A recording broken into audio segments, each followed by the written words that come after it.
Racing isn't easy, but experiencing it is. iRacing puts you in the driver's seat with the industry's leading sim racing game.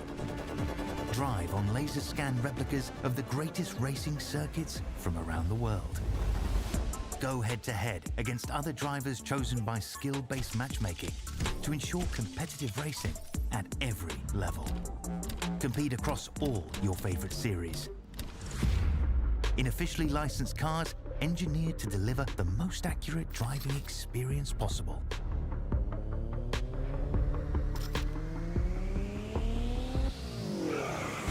Join a race or host your own with players from across the globe. Race against the computer or in a league with friends. Feel the thrill behind the wheel.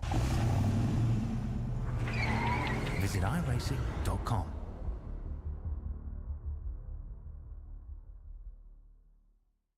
When you want to be the best, you can't settle for the rest. For anything on iRacing, there's just one name you need, Makoni. With the launch of Makoni Entertainment and Makoni Competizone alongside Makoni Setup Shop, we now provide the best of the best in setups, paint schemes, coaching, broadcasting, and event organization. With cars across all 4 license classes, we have what you need to hit the track with confidence. Grab a subscription and save money while going fast at MakoniSetupShop.com/subscriptions. And remember, at Makoni Setup Shop, there are setups, but your victories.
Welcome in, everybody. A new season is upon us. The College Cup Series of the Collegiate iRacing League about to be kicking off soon, but first, it's time for the Ignition Zone pre-race show. I want to thank you all so much for tuning in to tonight's pre-race show before we get ready to roll here at Charlotte Motor Speedway for the season opener. I'm Alex Gagnon. Alongside me tonight is an all-star commentator in his own right, Ryan Whitlock. Got to broadcast the all-star race from last year, and joining us here to kick off the start of the season. Ryan, welcome to the booth. I know this isn't your first time here, but I believe the first time that we've gotten a chance to work together. Yeah, first time we're working together, Alex. I'm excited about it, but I'm really excited to get this season kicked off. You know, last race I commentated was the all-star race at Las Vegas. I think that was a great way to get my toes wet. And, you know, what better opportunity to get in the booth again than the season opener of our Collegiate iRacing League Cup Series.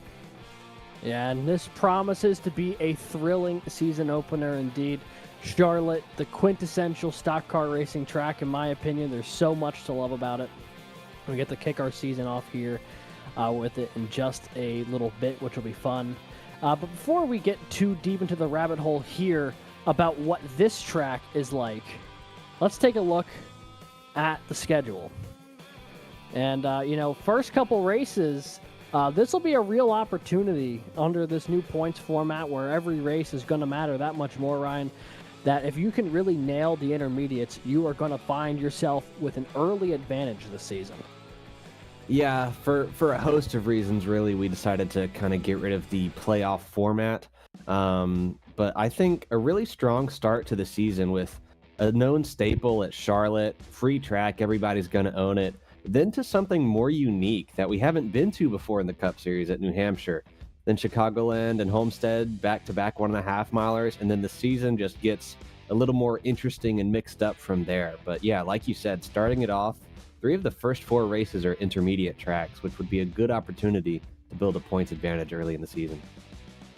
Yeah, this especially if that's a style of racing that you get attuned to. But if the season hasn't gone your way through the first couple of races, things start to really open up through that middle chunk of the schedule. I mean, we're talking Daytona, the super speedway variant of Atlanta, and then 2 massive tracks in Pocono, and then the Indy Motor Speedway Oval.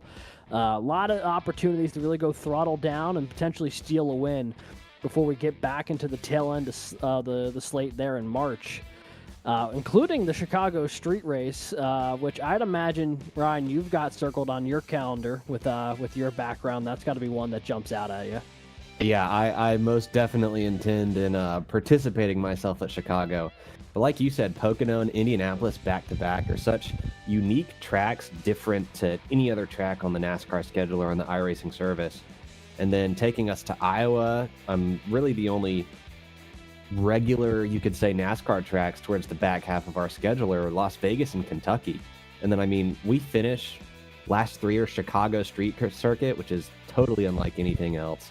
And then Bristol second to last, and Auto Club as the finale, which has always produced fantastic racing in the CIL. I'm sure this is like the dozenth season it's been on our schedule, or at least close to it, just because we know it produces a good race. We decided to reward it with being the finale. Yeah, Auto Club, a place that we have gotten the privilege to attend a number of times here in the CIL. I believe this season will mark the 9th time in 12 seasons that Auto Club is on the schedule, including each of the past 6 seasons, which is high praise because, they try and refresh these schedules year over year, but the racing there has just been so good every season that they decided not only to bring it back, but to make it the finale, which I think is going to be a ton of fun. So with that, that's kind of our spring 2025 slate. Last week, obviously, we had the All-Star race at Lanier Raceway. That one was an event in and of itself, folks. If you missed the Clash last week, ton of fun. You can watch it back here on YouTube. And Clint Halterman, maybe people have started calling him a bit of a late race merchant, maybe stealing wins that he was not the dominant car in. And boy, did he steal one last week over the field, leading, I believe, only the final lap or 2 en route to picking up the win. Yeah, absolutely. Clint managing to walk out of a track like Lanier with the win has got to be a great morale booster heading into the season. Choosing to have the Clash at Lanier was certainly a total change from previous Clash decisions. I mean, we did Charlotte last season, which I think is one of the most conventional tracks you can possibly go to. But Lanier, I think, tempers flared a little bit, and the style of racing was completely unique, given that it's a short track, but the straights are so short and the corners are so long. So I think Clint managing to walk out with the win at unfamiliar territory for the entire league has got to feel fantastic coming into the actual points-paying events. Yeah, absolutely. And I think that'll carry over. Obviously, one of the drivers who was still eligible for the championship last year in its final race, but just was not able to take it home. That was Oklahoma's Mario Morenda, who got it done and is the reigning champ here in the College Cup Series, reigning over season 11. But with a new season comes a bunch of new opportunities. And, Ryan, we've seen a lot of these guys before over the past couple seasons, but for every, returning driver, there is a host of new faces, even now between the semesters. Normally we see the big switch over every fall semester, but even here for the winter one, seems like there are still quite a few new names.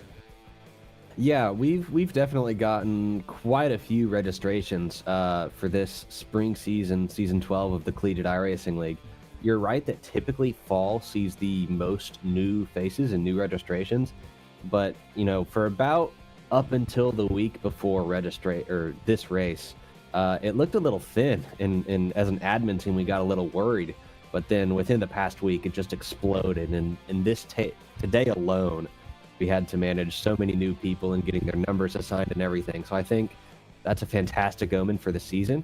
I think perhaps the switch from a playoff format to a regular points format might be attracting new people that it hasn't before. I'm not too sure, but, we'll just have to see how the rest of the season plays out, because I think based on registration numbers we've seen just in the past week, this is going to be a really, really good season of collegiate iRacing League competition. Yeah, I think it will be. I think there's a lot to be excited for this season across the board in this year, not even in the College Cup series, but all 4 series that they're running this year. I almost said 3, but I realized that is nothing. I think there's even more than that. So a lot of opportunities to be getting involved this year. Obviously, the College Cup series.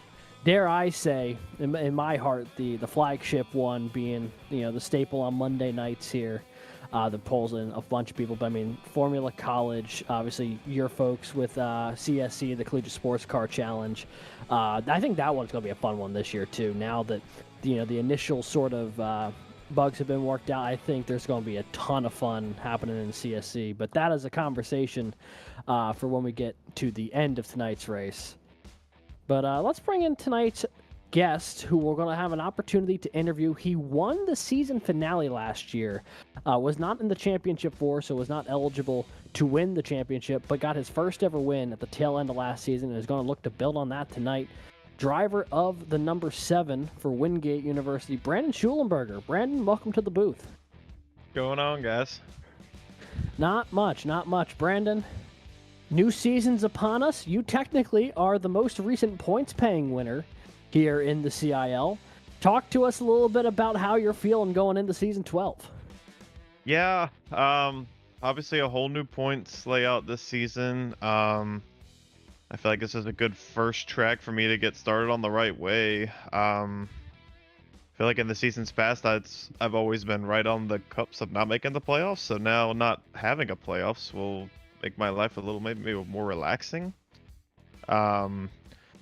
The name of the game has always been for me is to hold track position and not get caught up in usually others' mistakes. So I feel pretty good going into the season. Now that we got the first win off our backs last season, I think the goals just kind of continue to get harder each season. Last season, I think my goal was, to make at least 3 podiums, other stuff like that. But, hopefully I think the goal is maybe average a win per season, maybe. So I don't know. My goal is to keep a consistent mindset, keep confidence in myself, and just continue to run with the best. And I feel like we continue to do that. Obviously, Morton's back that I know of, so there's definitely I think everybody's looking at him, and we'll be curious to see how the season goes, especially with it being a season-long points total now. Yeah, hey Brandon, Ryan up here. I agree with you. I think it being season-long points is really going to just change the dynamic of the whole season. It's no longer don't get eliminated. It's deliver consistent performances throughout the whole season, and I think that's something that yourself has shown ability in, and myself, but I'm only doing part-time this season. But yeah, I think it's just really going to play to your strengths. I mean, with the first 3 races of the season being more conventional NASCAR tracks, Charlotte, New Hampshire, and I believe Chicagoland, and you just came from a win at a 1.5 miler at Las Vegas. How does that kind of play into your thoughts as the season gets going at those 1.5 milers, excluding New Hampshire? Yeah, I've always felt like 1.5 miles were my strong suit. Like I said, I think a lot of people probably say that, but I definitely, every time we go to a 1.5 miles, my eyes are definitely a little bigger than the rest of the tracks. I think Chicago street course will be one that requires a lot of practice. I have not ran that track at all. Usually I do pretty well on the road courses. I usually just try and keep clean and usually can find some kind of top 10, and I'm sure especially there will be a lot of carnage. But I agree with you. Like, when I thought about the full season, I just, I think my strong suit has always been getting the most of each week and having consistent finishes. So I'm hoping now, without kind of winning your in and stuff like that, I'm hoping that this can play into my favor, and I feel like each season I just continue to learn a little more, and I hope it just keeps piling up, and hopefully this will be a season best for us in Wingate. So I guess that leads me into the next question here with obviously now previously there used to be multiple cars running in the stable there for Wingate. Now it's just yourself. Are you trying to find any more teammates for this season, or are you thinking, and the weirdest way to phrase this, like, is the answer in the room? Like, are you all you need to go out there and try and make something happen? Yeah, like I said, Jake moved on to Converse, and that was good for him. I was happy for him, and the Giga Chads are still strong, but I think if you'll see the paint scheme tonight, there's some OWR decals on there.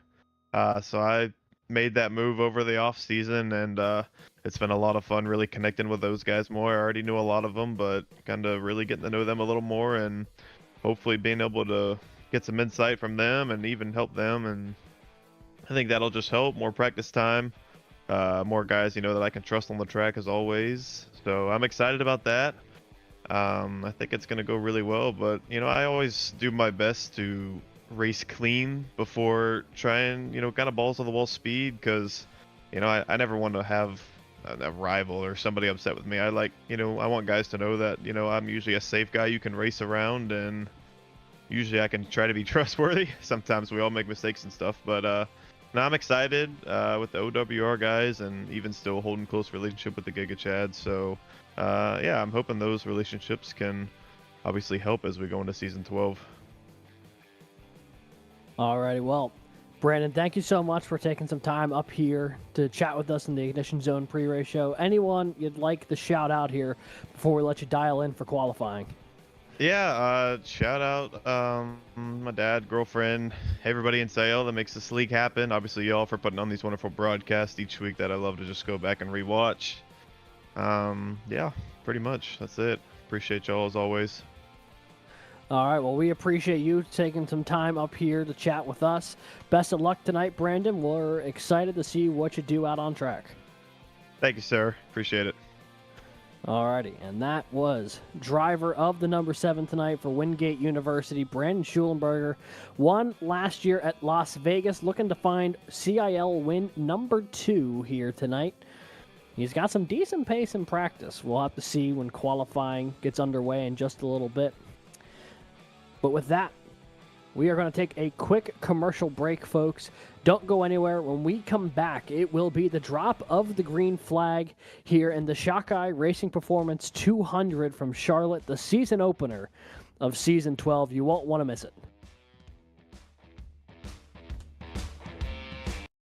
Racing isn't easy, but experiencing it is. iRacing puts you in the driver's seat with the industry's leading sim racing game. Drive on laser scan replicas of the greatest racing circuits from around the world. Go head-to-head against other drivers chosen by skill-based matchmaking to ensure competitive racing at every level. Compete across all your favorite series.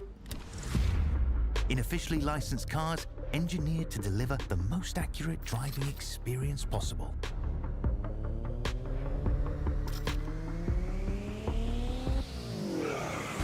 Join a race or host your own with players from across the globe. Race against the computer or in a league with friends.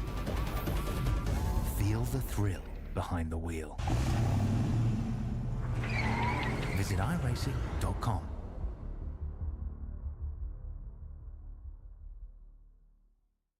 When you want to be the best, you can't settle for the rest. For anything on iRacing, there's just one name you need, Makoni. With the launch of Makoni Entertainment and Makoni Competizone alongside Makoni Setup Shop, we now provide the best of the best in setups, paint schemes, coaching, broadcasting, and event organization. With cars across all 4 license classes, we have what you need to hit the track with confidence. Grab a subscription and save money while going fast at MakoniSetupShop.com/subscriptions. And remember, at Makoni Setup Shop, there are setups, but your victories.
Alrighty, folks, welcome back to what should be a thrilling night of CIL competition. The season opener about to get under the way.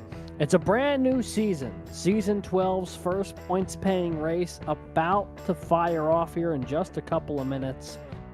The air is filled with anticipation, excitement, and soon the unmistakable roar as these engines are about to roar to life here in the Collegiate iRacing League College Cup Series.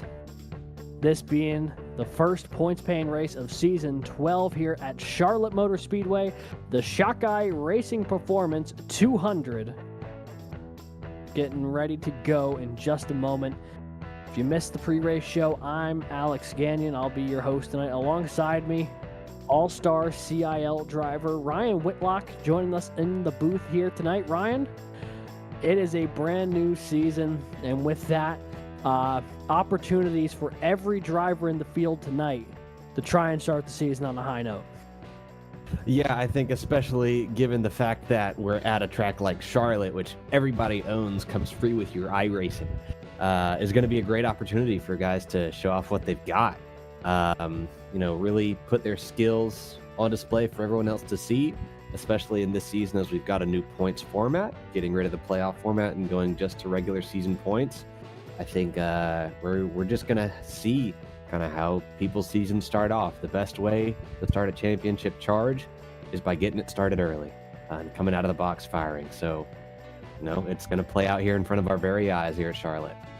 That it is going to be a blast. There is no doubt about it. While we've got a second, folks, want to take a quick second to thank the people who make this series possible. First off, we want to thank the Makoni Setup Shop, the official setup shop of eNASCAR and the Collegiate Cup Series. The homes for setups, paint schemes, coaching, and more. Visit the MakoniSetupShop.com to subscribe today. And ECAC Esports, adding great value to its member schools by enhancing the competitive experience for hundreds of students seeking to participate in intercollegiate esports. Whiplash Simcams, an iRacing and esports media group specializing in racing and team graphic, iRacing camera packs, and other broadcasting resources. And of course, tonight's race sponsor, the Shockeye Racing Performance 200. I want to give a big thank you to Shockeye Racing Performance for putting this one on.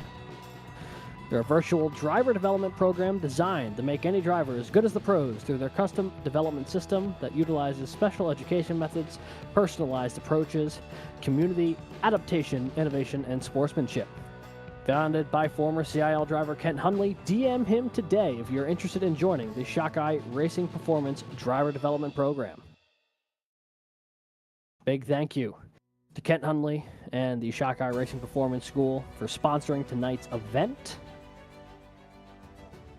And with all those folks who can make this series possible, it gives us an opportunity to talk a little bit about the place we're doing battle tonight, Ryan. Charlotte Motor Speedway, the quintessential intermediate track.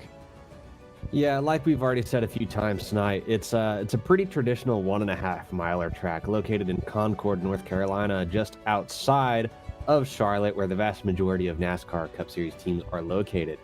The track was opened in 1960 and has a seating capacity of 76,000, and I believe quite a few more managed to pack themselves in there on race weekends, particularly for the Coke 600. Tonight is a 200-mile race. You all know it for the Coke 600, but we're doing a third of that here tonight. And it takes about 29 seconds for a really, really good lap time, up to 29.5, maybe 30 seconds as the tires start to wear out. Pretty wide, quick turn one, and actually unique to many D-shaped 1.5-mile ovals. Turns 3 and 4 are a little bit slower than turns 1 and 2. Usually you benefit from that opening exit onto the front stretch of a D-oval, not here at Charlotte Motor Speedway. So it's going to be interesting to see how drivers race each other, manage their tires at a track as narrow and fast as Charlotte Motor Speedway here tonight. Yeah, I think it will be a ton of fun. Obviously, first seen in Season 3. This will be the 5th time in 12 seasons that the College Cup Series has made its way to Charlotte Motor Speedway. No driver has ever won here twice. No school has ever won here twice. Most recent winner was Matthew Morton in Ohio State a couple of seasons ago. But with him, I do not believe in the field this evening. It's going to open the door for potentially a new winner, the only repeat winner who's in the field tonight. Jared Kaler for UNC Charlotte won all the way back here in Season 4. And he'll be looking to try and pick up his second Charlotte victory here tonight. But he has got a whole host of drivers trying to try and take that from him.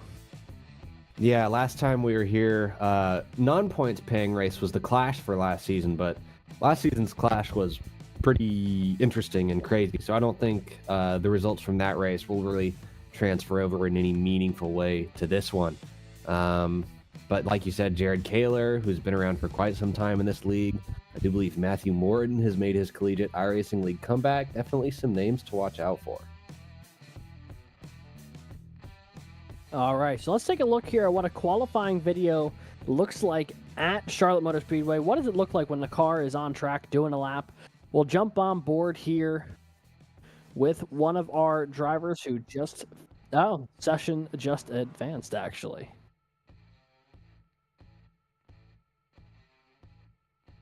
So we will try and get that loaded up here. iRacing session shifted just as we went to go cut to that.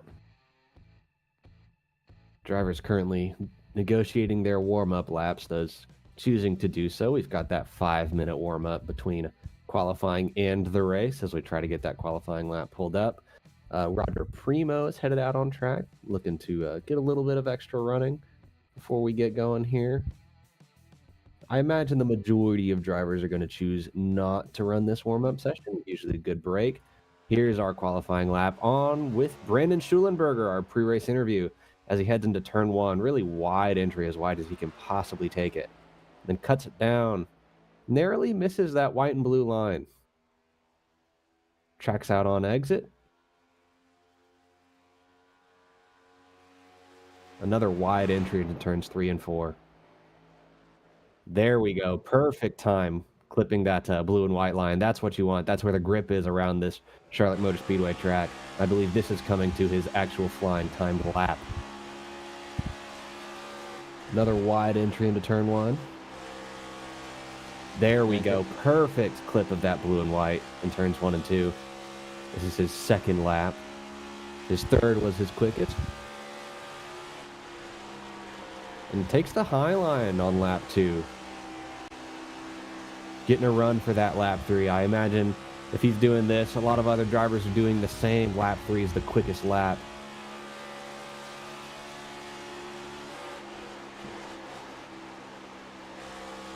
Hooks that blue and white perfectly there, perfectly. Does it late enough in the corner such that he really gets a fantastic exit. Doesn't even need to use all the track to the wall. And then turns it in for turns 3 and 4. Slowly it creeps down to that blue and white line. I think he maybe could have done a better job at hooking it there, but a really good exit. And across the line with a 29.285. That puts him P9 in this race. Absolutely. Great lap.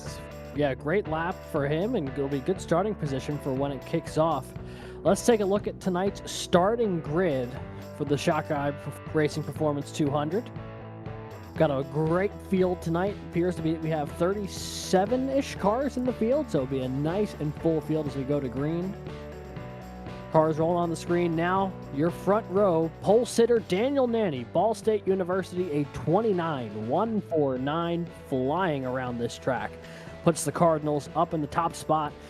Clint Halterman for UNC Charlotte, one of the championship runner-ups last season, rolls off to his outside in row 1.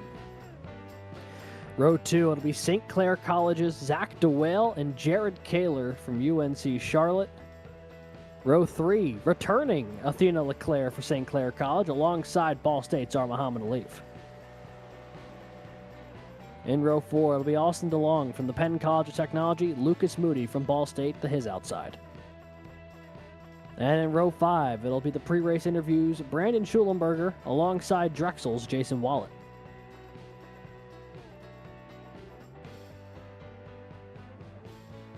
Auburn University, Logan Smith rolling 11th with Nathaniel Crone from the University of Toledo in 12th. Drew D. Williams, I think that's a matching qualifying time in 13th with Jake Cummings on his outside in 14th. My guy, my young driver, Cadell Corbin, 15th, only 2.22 seconds off of pole, with Nick Stockner, OWR teammate, on his outside. Edward Sanchez, usually a front runner in this series, qualifies P17, with Connors Bozian running 18th on his outside from Kettering. Dylan Godinez from Penn College of Technology qualifies 19th, with Ben Neller from the Wall of Ball State University, qualifying 20th. Back there in 21st, it'll be Daniel Hunter from St. Clair College, Brock Morris from Kettering to their outside, rolling off 22nd. 23rd will be Keegan Kalick from St. Clair College in the number 29 machine. Ricky Paz from ECU rolls off 24th. 25th tonight rolls off will be Michael James from Drexel, who had a very entertaining run in the Clash. Roger Primo from Paul Smith's College rolls off 26th. 27th tonight will be Arizona State's Garrett Vighton alongside Jack Wilson, making his CIL debut for the University of North Georgia. And rounding out the top 30, it'll be Ethan Decatur from Valparaiso University and Wesley Shaw from Texas A&M Texarkana. 31st, last few rows of the grid, Michael Seidor from Penn College of Tech, and Andrew Burrell to his outside in 32nd. Carter Capini from Paul Smith's College rolls out 33rd, and Andrew Voigt from Penn State is 34th on his outside. Binghamton's University Alex Halinar rolls off 35th, with Carmine Caruso from Penn State in 36th. And that is our grid for the opening round of the Collegiate iRacing League Cup Series. 36 cars here for the season opener. Gonna be fun. Just sounds like they gave the command to fire engines through the driver chat, which is something new to me, but seems like they were pretty excited about it. So, with this, these opening couple rows, I mean, there is a lot of heavy hitters in the first couple rows there, Ryan. I mean, Daniel Nanny, Clint Halterman, Jared Kaler, Zach DeWale. I mean, there is some really fast guys in the front two rows. Yeah, I mean, you could extend that to the front three rows. The qualifying times were absurdly close. I mean, from Jared Kaler to Athena, 4th and 5th is 4,000ths of a second. Alif to Austin DeLong, 6th and 7th was 1,000th of a second. Lucas Moody to Shulenberger, 8th and 9th was 2,000ths of a second. So, I mean, qualifying up at the front of this field, arguably for the first 4 rows was, anybody's game. A gust of wind comes along at the right time, pushes you along, would get you another spot. So it's going to be super tight and exciting racing up at the front if qualifying is anything to go by. I mean, yeah, to that point, the gap between 4th and 10th in time, 200ths of a second separated 4th through 10th. So you can see on your screen there, it'll be 133 laps tonight, 200 miles, pit lane speed 35 miles an hour. 5 sets of tires over the wall available to the drivers. Estimated fuel window just south of halfway through this race, so they'll likely have to stop twice, maybe 3 times, depending on tire life tonight. But all the pre-race conversation, all the preseason conversation about to become null and void because the pace car are going to make that hard left-hander down the pit road. Caution extended. And it sounds like, yeah, they're going to extend this one more lap as the field needs an extra second to get up the green. So, I had a cool little thing planned for the lead-in, but I guess we'll wait a second. No, I mean, usually we have 2 pace laps. I'm actually kind of surprised and frankly strange to see us going half a lap to green. I don't think that's what we do ever. So I'm pretty glad that the team has decided to extend that one more lap, just give the drivers a little more time to settle in after all these practice and tight qualifying laps like we mentioned. Just get ready, get the tires warmed up, get ready to go racing here in Season 12, Spring 2025 of the Collegiate iRacing League. Which is just such a wild sentence to say. Spring of 2025. I mean, it's this league's been going on for several years now. You and I have both been a part of it for not all, but I would say a majority of. I think so. Yeah.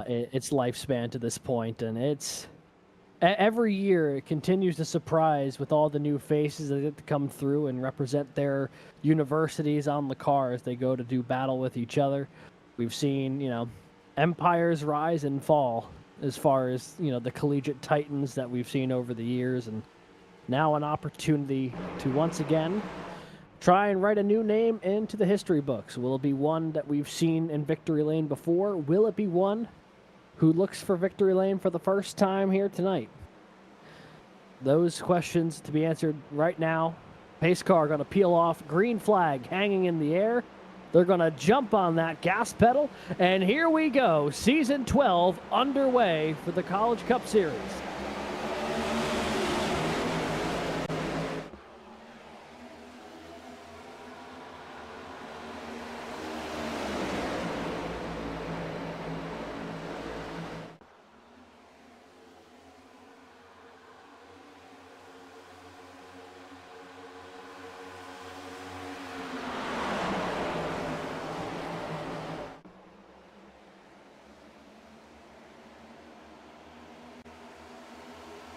Daniel Nanny's going to bring him back to the line here, leading the first lap of Season 12.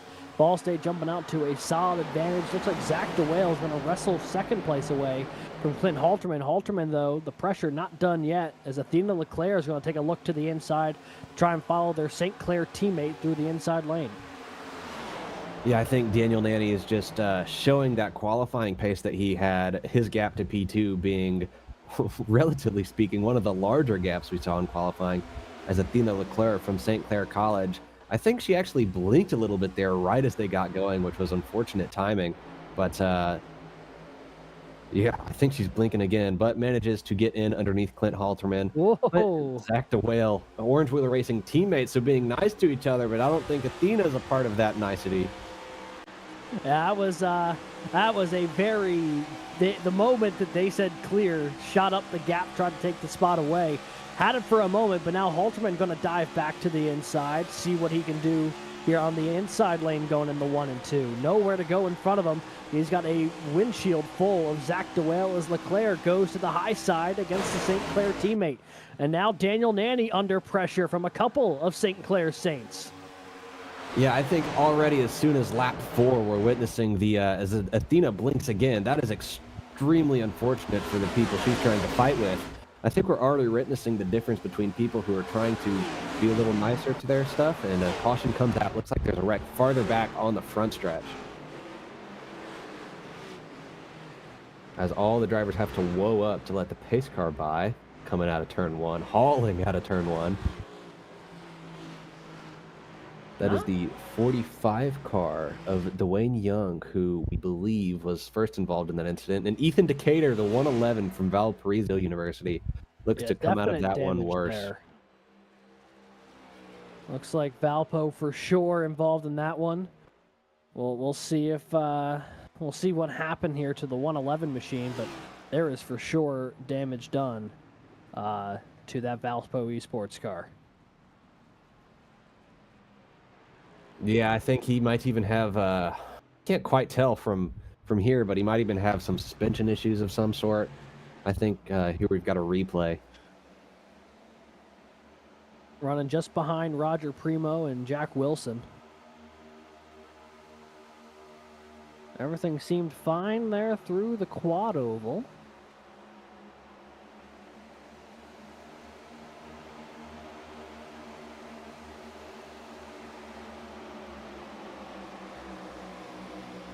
Let's see if maybe this gets kicked off in 3 and 4. Oh, yeah, there it is. A little bit of contact, I believe, with Dylan Godinez potentially in the 808 machine.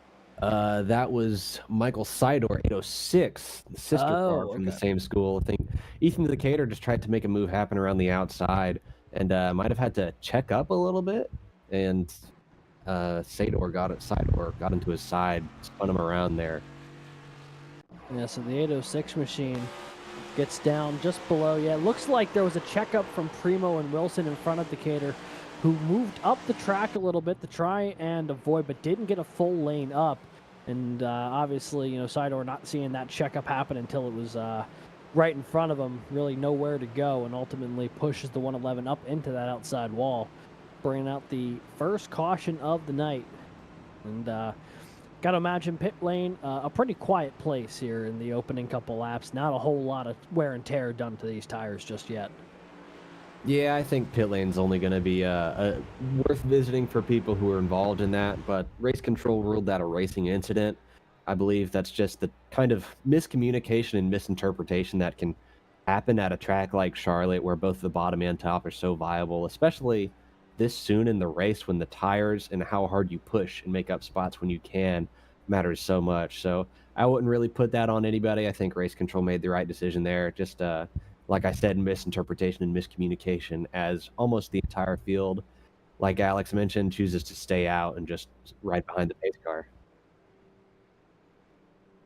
So the lights off on the pace car here. We'll get everything stacked back up. Most notably was Leclerc had the line to gain over Daniel Nanny when they hit the yellow lights to throw the caution. So Athena Leclerc for St. Clair College will be rolling off as the leader here, as the control car on the inside lane. Daniel Nanny will be rolling off on the outside. And then it's DeWale and Halterman just behind them. I don't know if Athena wants that. Based on I mean, what we were seeing her do when the race got going, she liked that outside groove. Yeah, that was how she was able to take the lead away. So I have a feeling if she's able to get clear of the 30 here on the restart, might be looking to get back up toward the high side. We will see. It's all going to come down to how good of a launch they get on the restart. Pace car back down pit road. They're going to roll into this restart zone. Green flag back in the air. Here we go once again.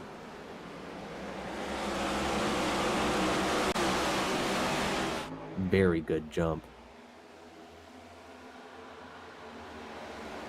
Yeah, absolutely flew out. The Daniel Nanny really struggled on that outside. Falls all the way back to fourth. DeWale and Halterman will get on by. And you see 3 wide deeper in the pack here. I think that might be Jason Wallet on the outside of 3 wide. Yeah, it is. The 76 up there with the 72 machine of Connor Zabogian. They're still 3 wide. A little bit of wall contact.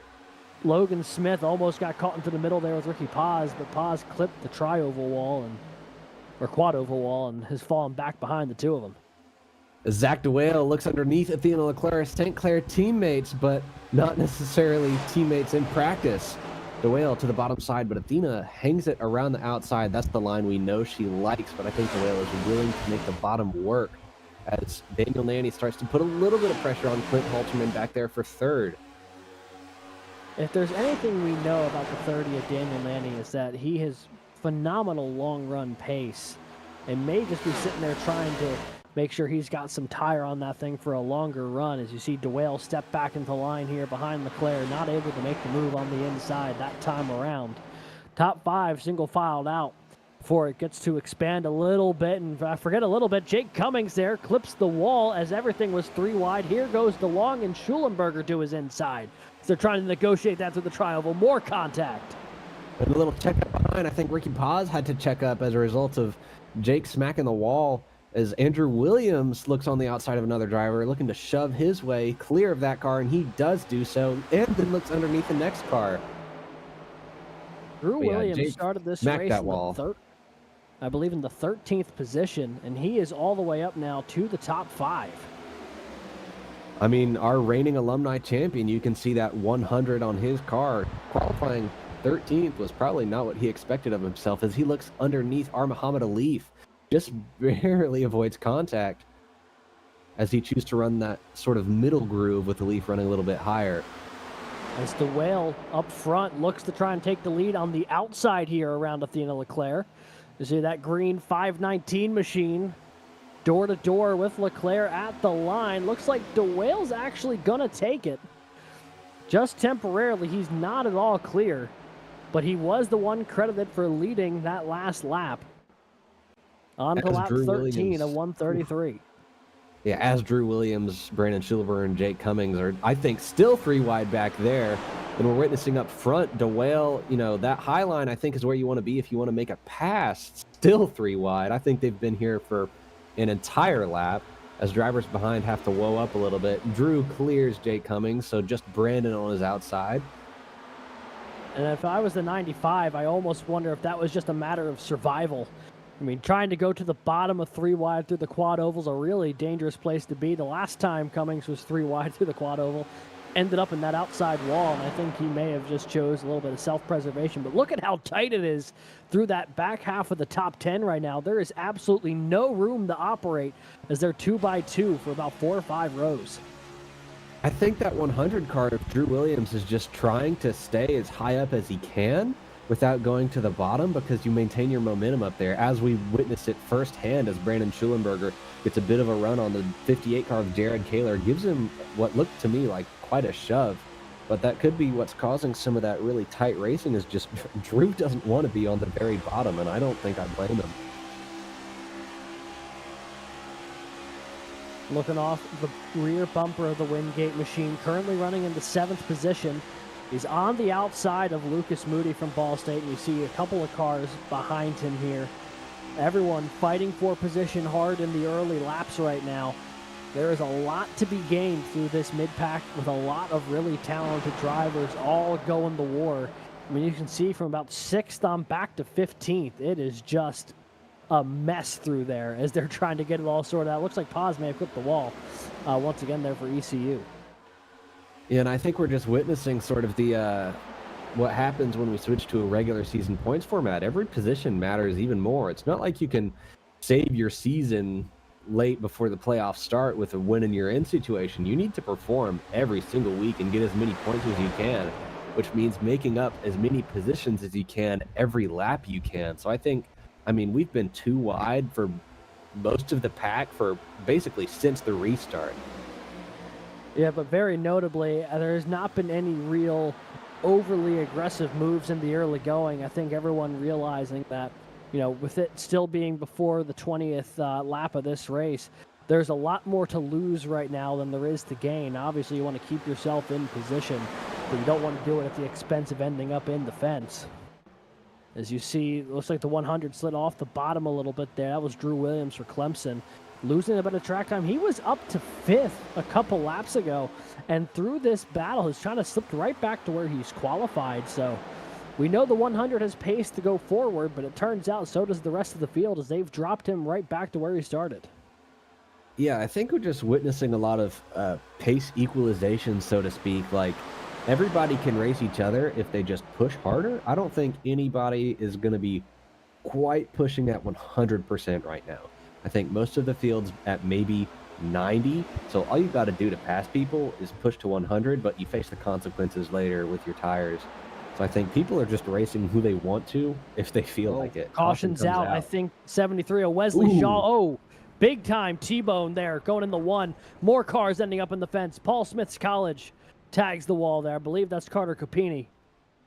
Looks to be 4 or 5 cars gets caught up here, and that'll bring out the 2nd yellow of the day. And Wesley Shaw took a huge shot to his driver's side door. We're looking at him right now. I think he got turned loose, and people behind had nowhere to go as he was practically right in the middle of the track, farther back in the field. Yeah, when the caution flew, we saw the 73 was around, and right as we cut to the Texas A&M Texarkana machine, got blasted by another car trying to get on by. That was going to probably lead to some significant passenger side damage, but here's the replay, folks. Nathaniel Crone of the 57 gets crazy loose. Ooh, Wesley Shaw just gets tagged. A little bit of contact with Jack Wilson there from North Georgia. And as they both slow down, they filter down lower onto the track, and I think that's Voigt from Penn State who tagged him. Andrew Voigt of the 91 just slams into Wesley Shaw. I think he had nowhere to go. I'd be surprised if Andrew Voigt still has a functional engine. And no fast repairs here in the CIL as our leaders take their pit stops. Yeah, leaders making their way down, but here's one more look at the replay. This is on board with Andrew Voigt. Next to Carter Capini, you see the battle. They're a distance off from where this wreck happens, and you see just how quickly they funneled down low. Yeah, there's really nowhere for him to go. And it sounds like the engine popped on that Andrew Voigt machine. The 91's day might have just come to a close. Yeah, I think, after seeing it a second time, I must admit, I think that was a case of coming down with the ARCA brakes. But we'll see what race control has to say about it, see if any post-race incidents get lodged. But, I mean, I think Voigt had a view of the incident happening well ahead of him for quite a while and just kept his foot in it, probably made it worse than it really needed to be. As Athena Leclerc, I believe, emerges from our pit cycle as the leader.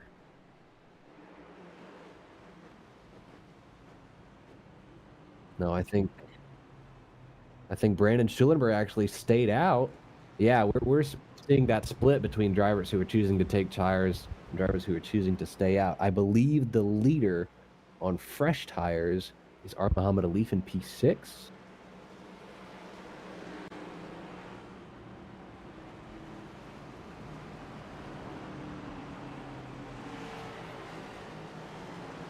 From what it sounds like, the field is all types of shuffled up, with some cars pitting, some haven't, some need to wave around. We'll see how this settles here when they split two wide. Looks like Brendan Shulenberger, Alex Hallinar. Looks like the Binghamton machine going to try a little bit of strategy here, Ryan. Qualified 35th. He's going to restart here on the front row on some old tires. We've got a lot of people up in the front who are not up that high until the caution came out. I don't know who exactly is on the fresh tires and who didn't pit, but I know for a fact that it is a proverbial trail mix bag of tire quality right now. And the only question is going to be who pulls out an M&M versus who pulls out the raisin. Yeah, who's got M&M tires, sweet chocolatey tires, and who's got dried up grapes? We're going to find out. Oh boy, you can tell that these races are always a ton of fun. You always dive into the food analogies whenever things are really about to go haywire. We'll see how this goes. Schulenberger and Hallinar, your front row. Cade Corbin, Edward Sanchez, row 2. Michael Sidor, Austin DeLong, the PCT machines in row 3. Halterman, Nanny, DeWale, and Leclerc going to round out the top 10. It's the pace car. Peels off down pit road. Couple of cars on older tires going to lead them to the green. Hopefully no one spins them as the green flag back in the air. Did not look like a phenomenal launch for the 057 of Alex Hallinar, and Brendan Schulenberger is pulling out from the field here. Yeah, it looks like Edward Sanchez was actually giving Hallinar a little bit of a shove as Cade Corbin stays low. Brandon Schulenberger has already pulled off like a 5-car length gap. He got that advantage of starting first as Clint Halterman practically rips the fence looking to get a run on some of these guys who did not change tires as he manages to get underneath Daniel Nanny. Not quite, just barely. Cade Corbin blocking hard enough that he hits the wall as Austin DeLong gives him a little bit of a shove. They're going to be 3 wide here. You take a look at this on your screen. Some great battle in the field, all trying to sort itself out. With those on fresh tires, those who aren't.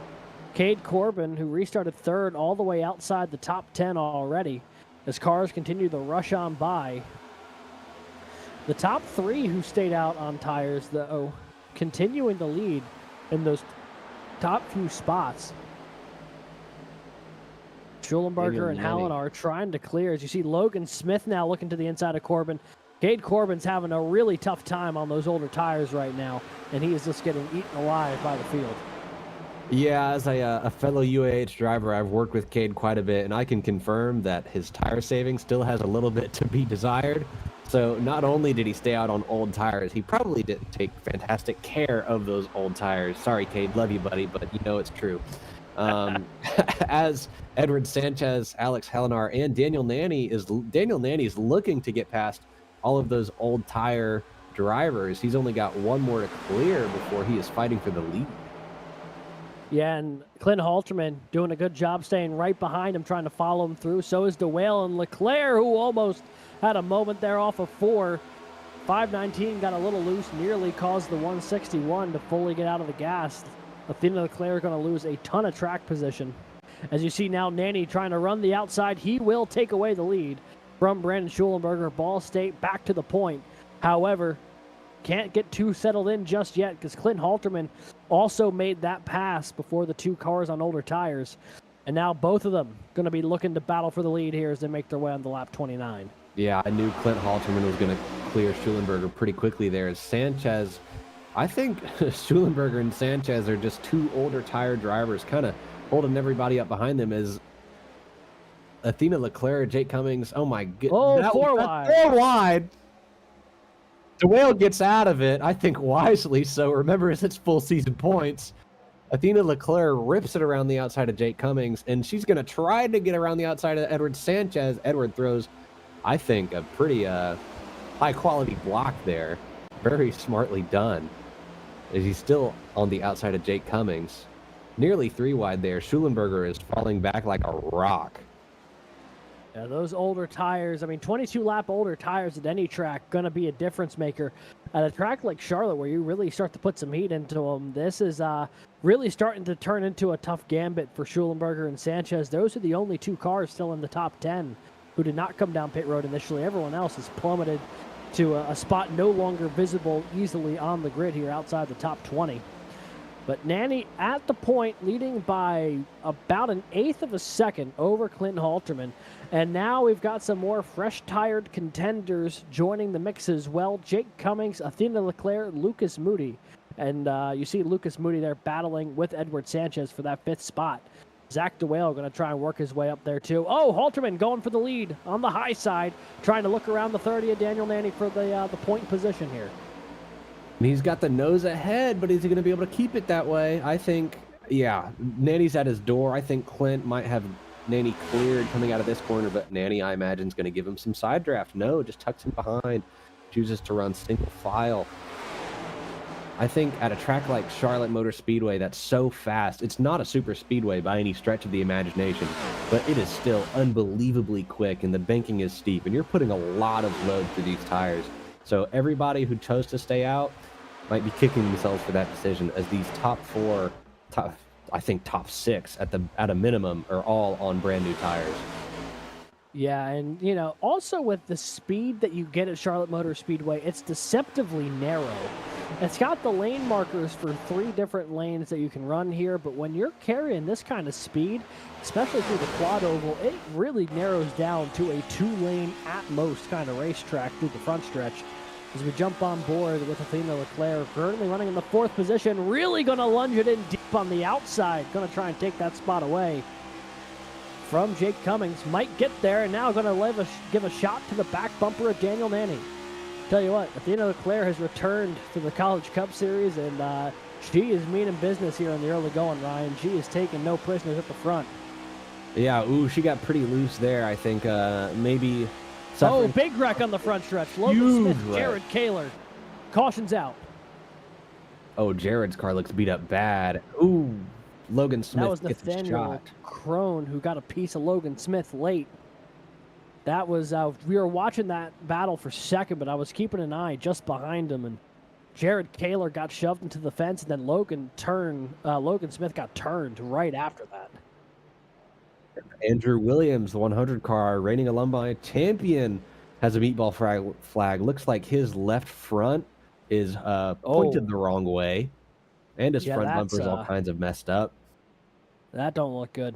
So both the reigning student and alumni champion, I believe, is currently facing significant damage here in the season opener. Yeah, I think and Logan Smith might have been able to get out of that wreck alive and in one piece, but Nathaniel Crone delivered a shot directly to Smith's right front. Yeah, Andrew Williams' left front looks awful. I mean, and his right front, he's got a ton of toe in the front. His right front's pointing left, his left front's pointing right. he's you know, they teach you in ski school, you know, French fries to accelerate, pizza to slow down. We've got the inadvertent pizza happening here with the with the front tires here on the 100 machine. Is he going to be able to get it to pit road? Yeah. I'd love to see a replay of this wreck. Drew's got the most toe in I've ever seen. So this happens once, I believe Kaler already ends up in the outside wall potentially, or is it the next lap? I think it might be the next lap here because it is coming off of turn 4. But you can see Logan Smith and Drew Williams battling really tooth and nail for this this spot. You see Edward Sanchez, Jason Watt. Oh, this is where things start. Yeah, Andrew Williams just trying to make it 3 wide with Edward Sanchez on old tires. And Logan Smith initially a great save. Yeah. They managed to hold that Kaler, was egregious net code. And then ends up in the fence because of it. Boy, that's a tough break. Yeah, Kaler on Drew's outside, Orange Wheel Racing teammates, I might add. I think there was an actual humongous shot to Logan Smith. That was bigger than I thought it was. But yeah, I think just Jared Kaler had a foot to Drew Williams, but iRacing said, no, you don't. That was actually 0 feet, and sent Jared Kaler into the wall, and then just Andrew Williams subsequently collects Logan Smith as well. Look at the toe link damage to the right front of the 34. He might be rivaling the 100 there for that. Yeah, I think we're having a toe-in competition. Well, he's on board with Nathaniel Crone. Yeah. Smoke up ahead. Boom! Oh. Yeah, he checked up. He tried, but I mean, Logan Smith was just in the middle of the track. As more people are choosing not to use their left pedal, that's a little unfortunate, but I don't think there's anything Crone could have done. The brakes are overrated anyway. I mean, it's not a super speedway, but you don't really use the brakes during a racing lap, I suppose, but I would like the record to state that I said that, and there was complete silence in this booth until exactly one snort of a chuckle from producer Christian. Like, I know this isn't a road series, Alex, but you still need your left foot. Yeah, no, that is very true. We've seen a couple of those cases, right, where cars just are not getting slowed down in time and extending cost. But the lights are off on the pace car once again. It'll be lap 39 when they take green. We're going to get some more Clint Halterman and Daniel Nanny side-by-side racing action. And we got Athena Leclerc rolling off third, although you got to imagine she'd like to find her way to the high side before long. That's where she's found her success so far tonight. A pace car peels off. Green flags back in the air. We are racing once again at Charlotte.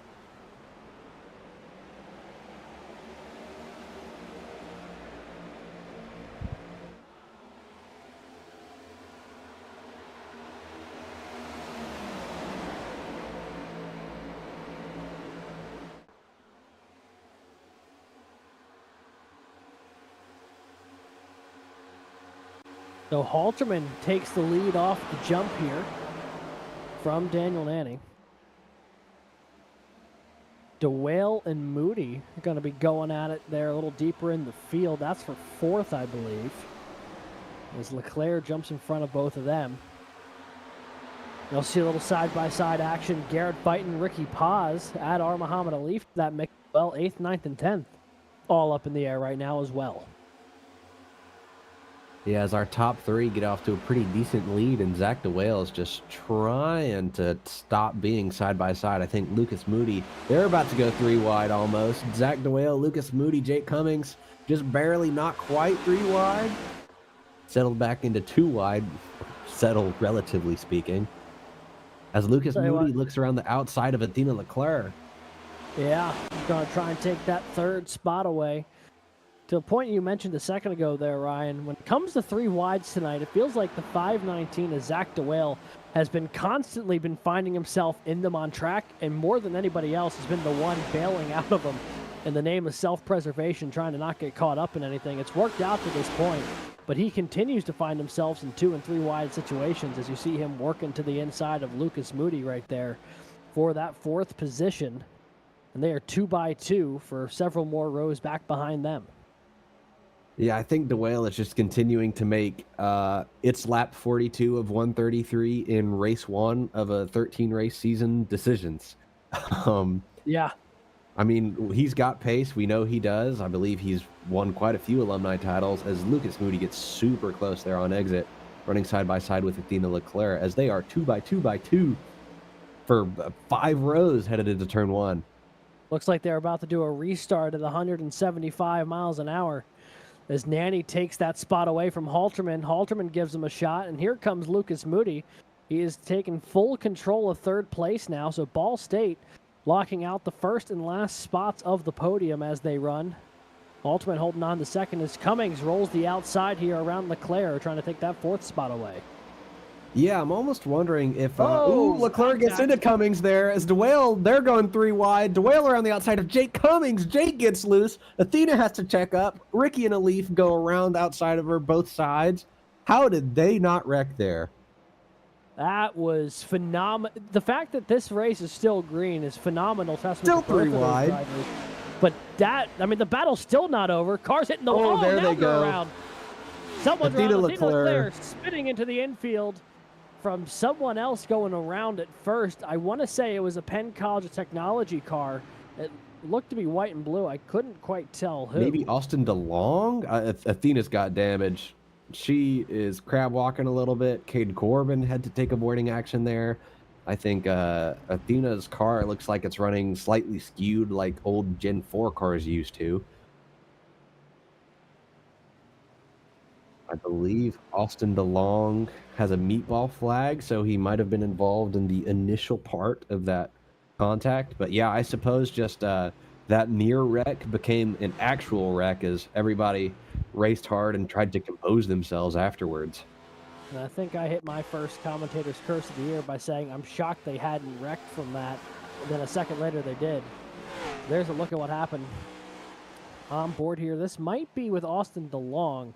You see, the whole field is at a really big pace differential here. And just kind of, as he's coming up the track, the nose of Daniel Hunter, kind of right there in the middle, the two of them make contact up into the 161 and back down the track, nowhere for Ben Neller to go, nor Daniel Hunter, who ends up tattooed into the outside wall as well. Yeah, Daniel Hunter just got a little bit loose coming off of turn 4, and his left front barely tagged the right rear of somebody else. And coming off of turn 4, that little tag is the last thing you want, as several more cars, I think, are out of the running for tonight's race. So they'll settle in on pit road here. We're going to take a quick commercial break, folks. When we come back, continued coverage, the Shockeye Racing Performance 200 here in the CIL College Cup Series. We'll be right back.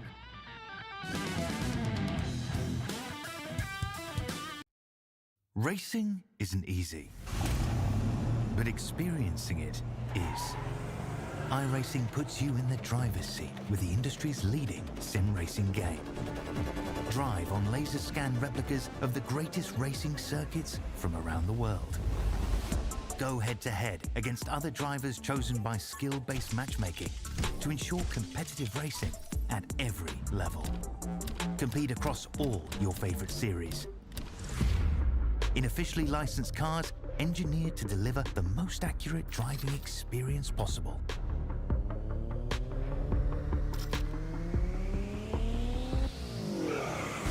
Join a race or host your own with players from across the globe. Race against the computer or in a league with friends. Feel the thrill behind the wheel. Visit iRacing.com.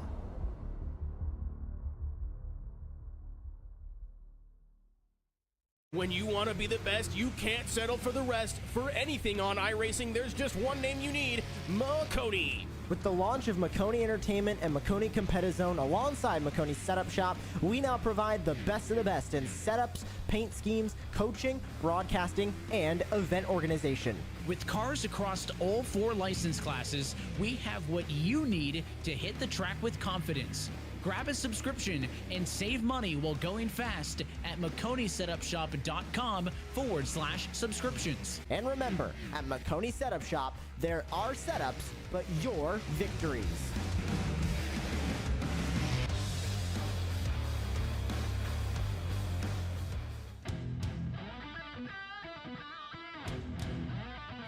All right, folks, we are back here at Charlotte Motor Speedway, the Shockeye Racing Performance 200.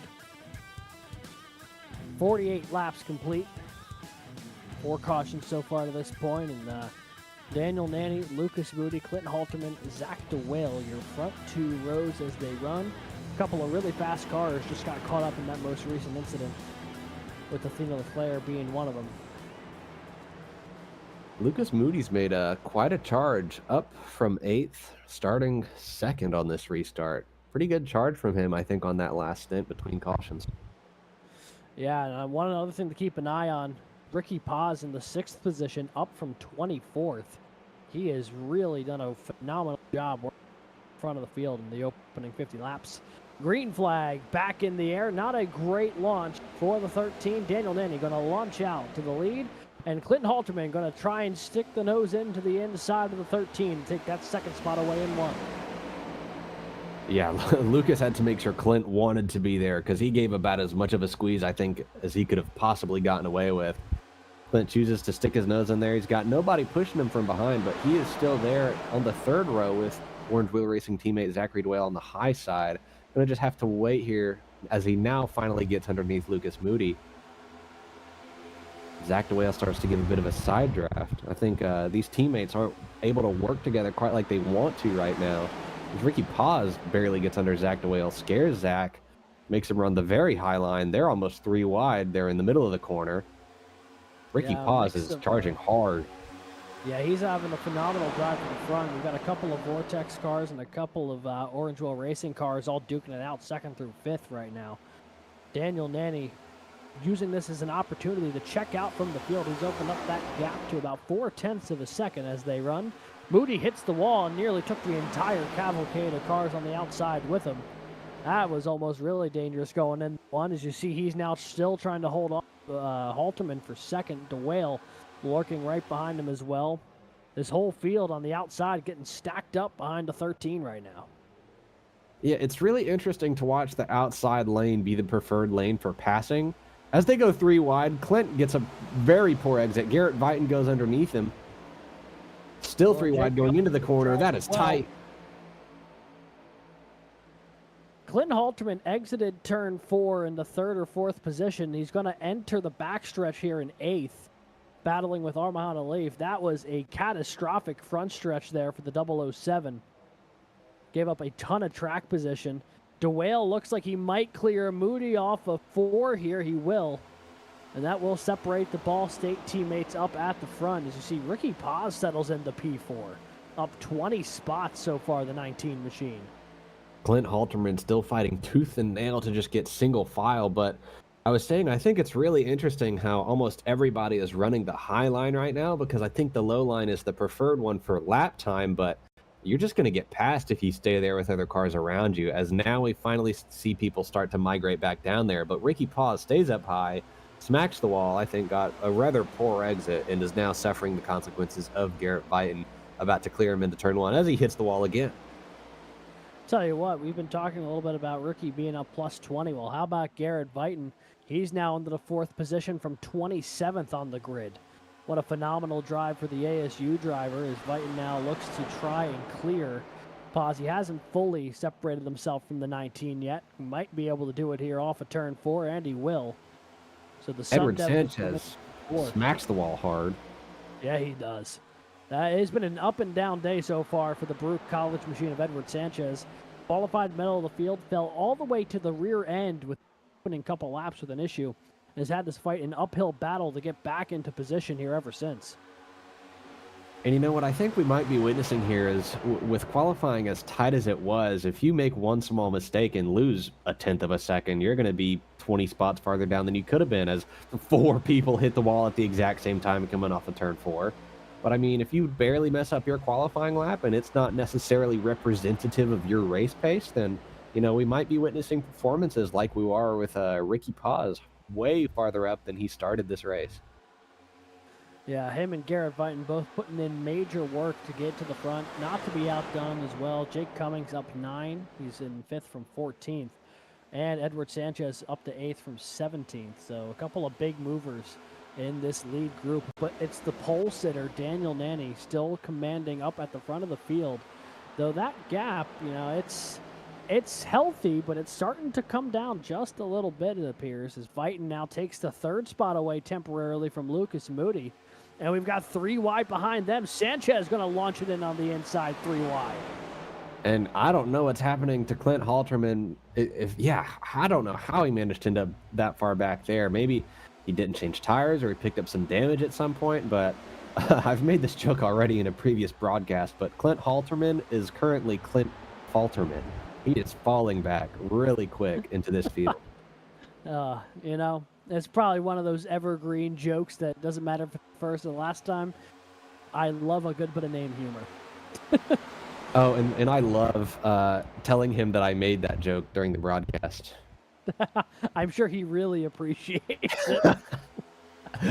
I see a car get a little squirrely there off of 4. I believe that was the 08 of Cade Corbin, who going to collect it there, but is under pressure right now from the 05 of Brock Morris from Kettering.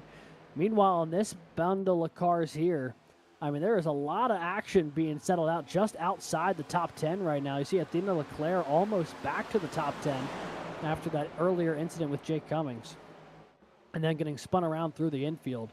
What a drive back to the front for the 161. Just I think behind them, Brandon Shulenberger, Jason Wallet in the middle of 3 wide as they go in the 1. I think that's Hallinar in the bottom, Wallet in the middle. And there's still going to be 3 just barely on exit. As Edward Sanchez looks to the inside of Zach DeWale farther up front for P2.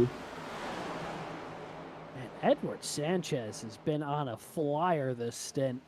All the way up the P2 here. He's on the move as Leclerc almost gets ended up in the pits. The 161, I think there was contact off of turn 4. And nearly for the second time in 20 laps, the 161 almost went for a wild ride.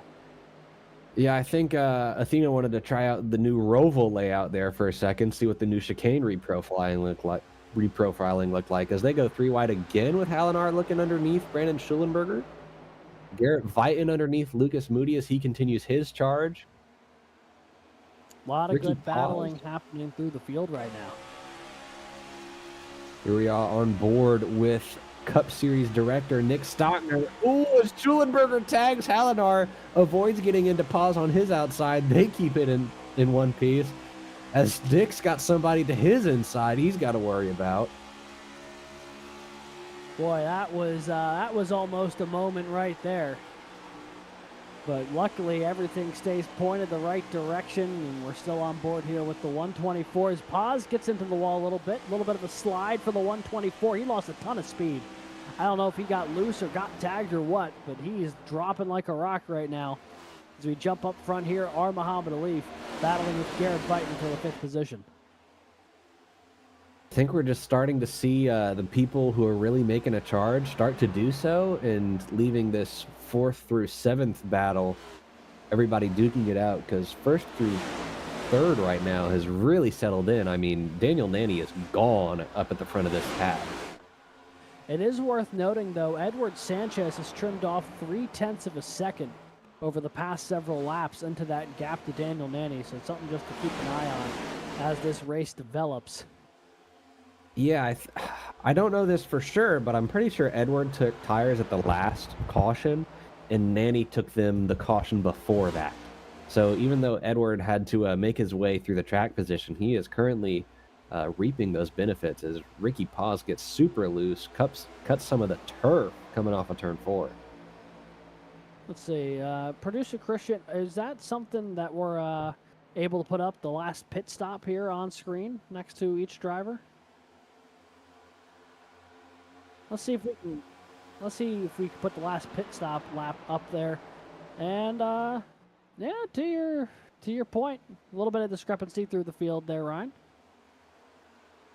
Okay. One's to keep an eye on there for sure. Shulenberger and Leclerc, freshest tires in the field, I believe, if I'm reading this right.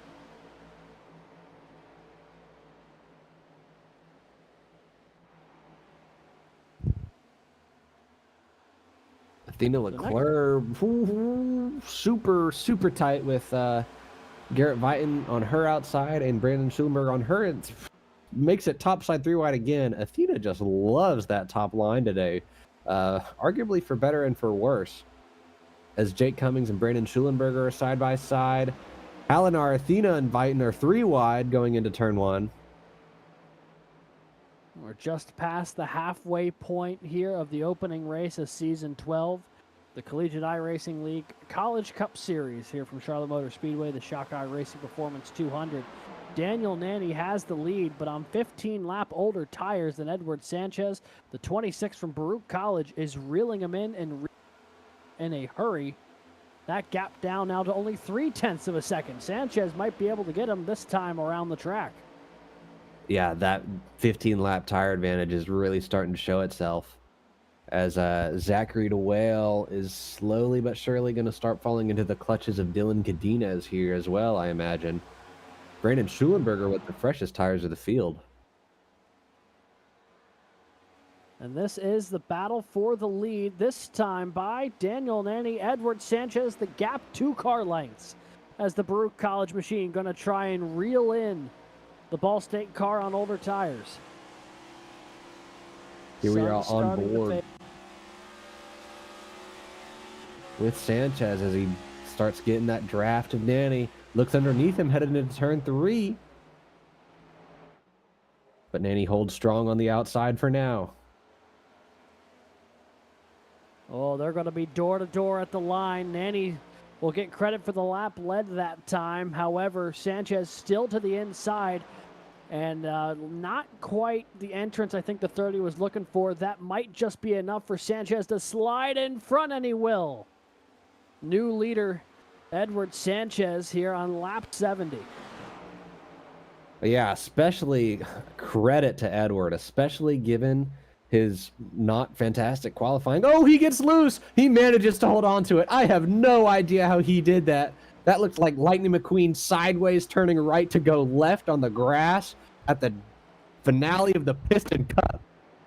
Edward, I don't know how he managed to hold on to that. He is going to have to manage those rear tire temps for maybe another lap or two, given how sideways he got there as he gets closer to the lap car of Ethan Decatur, who nicely gets out of the way of the leaders. So Edward Sanchez here's got the lead, and now he can focus on trying to save some tire. Obviously, Daniel Nanny on 15-lap older tires, really just trying to stretch this run as long as he can. Yeah, I think this is advantage Edward. Yeah, and he'll continue to check out here, I think, from that lead group. But there is still a lot of positions up for grab here, Ryan, as we take a jump back here. Muhammad Ali, Brandon Schulenberger, the battle for 5th. Really heating up as Dylan Godinez is trying to hold them both off in 4th. I think Dylan Godinez was one of those drivers who had the nicer tires, but we don't normally see him up here running this high, so he's kind of getting a chance to race with some of the heavy hitters of CIL that you know, aren't used to racing with him that much. So this is an interesting battle 4 through 8. Some cars who have been running up here kind of all day, like Muhammad Ali from Brandon Schulenberger. Cars who have found their way to the front from deep in the field, like an Alex Halinar. And then you've also got, you know, the cars like Dylan Godinez or Athena Leclerc who've kind of been up and down, now find themselves here in this position. Athena Leclerc, for the amount of things that have gone wrong for her so far today, the fact that she continues to run in 7th with that kind of pace, I think is truly phenomenal. If she is able just to get up front and stay up front, I think she might be one of the ones to watch at the end of this thing. Yeah, she gets sideways. Halinar barely tags her. Whew. Alex, you gotta I think you need to go Hey. see a witch or a warlock or something, because every time you say anything good about Athena, something happens to her. We might have to get you checked out by some spiritual advisor of some sort. But Athena manages to hold on, and yeah, like you said, no matter what's gone her way or not gone her way this race, she's managed to stay in the top 10, if not the top 5, almost all day. As they are 3 wide, Oh, Gadina's they're all bouncing off each other. that looked like ping pong. Muhammad Alif nearly got shuffled through between Wingate and Godinez there. Luckily, they all kept it forward somehow. But with them being 3 wide, there was no way for Leclerc or Hallinar to capitalize on it because there was simply no more track to work with. And now back to the bottom goes Shulenberger. Godinez trying to hold on the 4th up in that middle groove. They're going to be side by side off the corner. Almost a bit of contact. Razor's edge there off of 4 as Alif falls into the clutches of Leclerc here with Hallinar laying in wait. What a great battle we've got going on 4th through 8th. Yeah, this is some seriously great stuff. While the leaders are managing to just run their own laps, these guys are duking it out. I mean, as Godinez now goes back underneath Schulenberger, an inverse of what we saw a little while ago.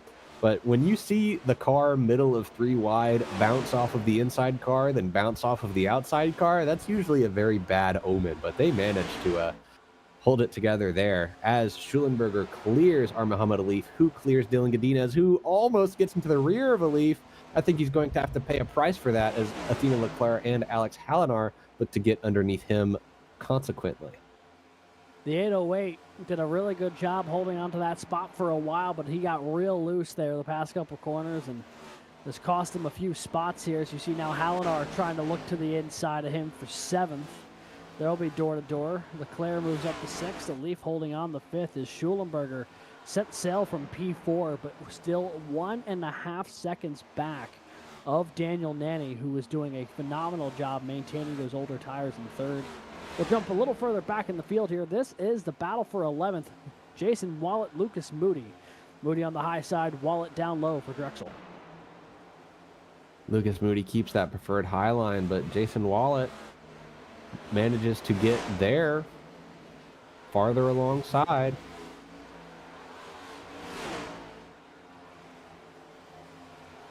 Lucas stays strong on that outside line. You can see the focus.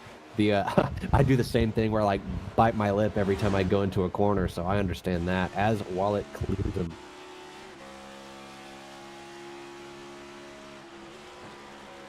Riding on board here with Lucas Moody, playoff driver last year, and it looks like he'll be coming down pit road potentially. Trying to I was get this just thing thinking slowed that. up. Oh boy, he really has to try and lay on the brakes there, but he'll get it down to speed. What a battle just to get that car slowed up in time. But green flag pit stops underway here. Him and the 72 of Connor Zabosian. Both down on pit road, getting service done on their machines. I tell you what, green flag pit stops, not a particularly often, but an always welcome sight here in the College Cup Series. Yeah, extremely coincidental and perfect onboard timing, as I know exactly what this is. I know exactly what this is. Lap 82 of 133. What's a fuel window? Around about 50 to 55 laps. This is exactly at the point at which drivers don't need to stop for fuel again. I'm pretty sure about that. So let's see if this pays out for Lucas Moody. I don't know if I don't know if drivers would prefer to pit again for the sake of tires, as Lucas goes over that extremely bumpy pit road exit. But at least based on fuel, I think this is the time to start pitting, as we see a lot of shuffling on that timing tower. It sounds like there has been trouble for Daniel Nanny. I think he ended up in the outside wall after trying to clear. Oh, there was trouble for Jack Wilson in the 9. Nanny's got damage right in front of him. Significant damage for the 30 machine of Daniel Nanny. That could end the pole sitter's day as far as being in the hunt for the win. We'll have to find a replay of it. It sounds like there was issues with lap traffic with the 9 of Jack Wilson, and it happened directly in front of Daniel Nanny, and there was just nowhere for the Ball State car to go.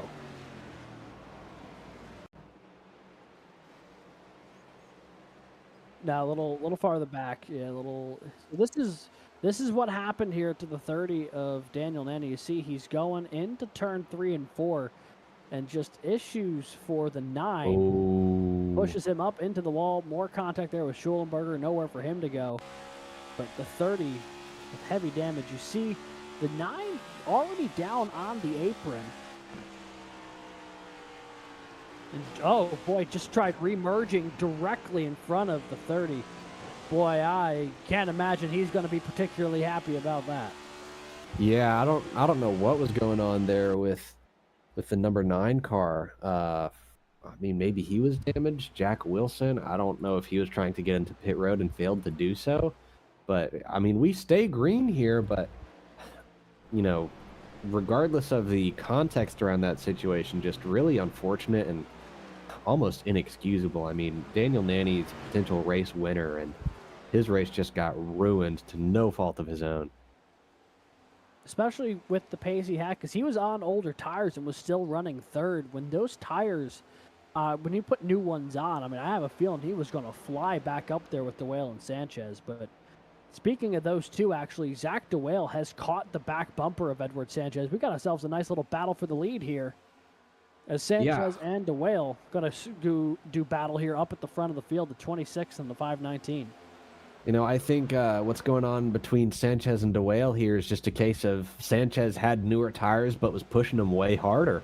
I think we might have crossed over now to the point that DeWale's got the better scenario as far as tires are concerned. So he's fighting Sanchez for the lead, but these two drivers need to keep in the back of their minds that other drivers are starting to play the pit stop strategy game. And if it looks like it's going to stay as green as it has, you know, we didn't even get a caution for that Nanny Wilson incident. It's going to be really interesting here as Godinez. That is a. I think that's the 806 of Michael Sidor. Yeah, Michael Sidor. Looks like he is unlapping himself relative to DeWale because Sidor has probably pit for tires. So he might be one of the fastest cars on track right now if he's, you know, getting past the leaders. You know, if anything was putting the idea of pit stops looming in the leaders' heads, it's going to be a lapped car passing them on pace. Yeah, and by significant margin. I mean, Sidor just checked out from the leaders. Looks like DeWale's DeWale in. actually just came down pit road, Yep. leaving Sanchez out there a lap off of where the 519 was on strategy. Curious if the 26 pulls the trigger and comes down pit road this time around to try and keep it as balanced as possible with the 519. Yeah, if Sanchez doesn't come down this time, I'd really love to see where DeWale comes out and see how that shakes out, given how Lucas Moody wasn't too terribly far behind DeWale, but chose to pit much sooner. See if the undercut worked out. For another run. So we'll see as these cars start to shuffle through. Only cars left here who haven't pit in this lead group. Really, you see Dylan Godina is currently running in the 9th spot. So he was running in the top 10 roughly when that pit cycle started. And we see just how much faster he is compared to the rest of the field. Most of these cars really on old tires. Shulenberger and Leclerc on the newest of those yet to come down pit road. And even still, those are about 40 laps old. So you're going to see the 808 fly with a vengeance here on those who have not come down pit road yet. But I'm honestly quite surprised to see the 26 not come down pit road just yet. Yeah, no, maybe he's banking on a caution shortly after his. Oh pit my stop. God! You just Oh spoke my into goodness! existence. That is unbelievable. But I mean, it's still so close to other people stopping. You know, that is the Dwayne 45 Young. car. The 45 car of Dwayne Young, the driver from Kettering. Looks like a couple Kettering drivers were involved, him and Brock Morris.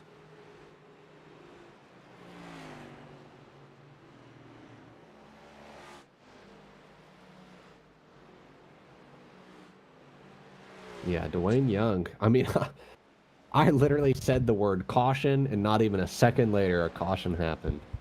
That was up. You're telling me that I have the commentator's curse. I guess. You I mean, that was immediate. only my, only my second time in the booth, and I already have instantaneous, like, Thanos powers. Here's what happened. Potentially, this is So the here's the 05 of Brock Morris Morris from Kettering. with Godinez up ahead. Look See like the if pace this car is what actually happens. was maybe already. No, I don't think they were already out yet.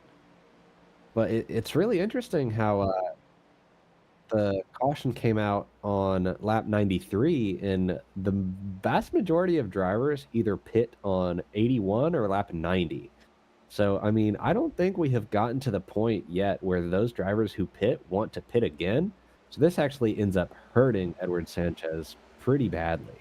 Let's see I mean, we if can find what he pit happened a to the lap before, 45. ooh, Oh, well, there's what happened. there it to is. Brock Yeah, Morris. Brock That was Morris next to completely Dylan unrelated. Godinez just smacks the pit retainer wall. Goes backwards into pit lane. I don't know if that's a DQ or not. I think, yeah, driving backwards in the pit lane is a disqualification, I'm pretty sure. Or at the Huh. very least, he got a furl black flag. That is, ooh, suboptimal, as you could say. That is suboptimal. Yeah, that's not great. But that also means two Kettering drivers within the span of about 10 seconds of each other both had issues, I think, because there was also something that happened to Dwayne Young on the backstretch, I think. Yeah, Dwayne Young looked like he was in a wreck of his own, or at the very least damage. So here's what happened to the 45. So this happened simultaneously to the 05 hitting the pit retaining wall. And just lost it trying to merge back on track. And I guess with the cars going by, that was enough to flag the yellow. Unreal. Quite an interesting symphony of misfortune. As we had that pit entry issue for Brock Morris, and then that spin for the 45 car. Regardless, Kettering University was having a pretty solid day up until about lap 90. Regardless, interesting strategy mixing going on here. Yeah. I don't know if Edward even pit, or are they coming to pit now? They're No, coming lights to are off. green, I believe. Although this field is not stacked up at all. I got to imagine they're going to have to tack on another lap of. Let's see. We'll figure this out momentarily. I'll be shocked if they go green here because the lights are off.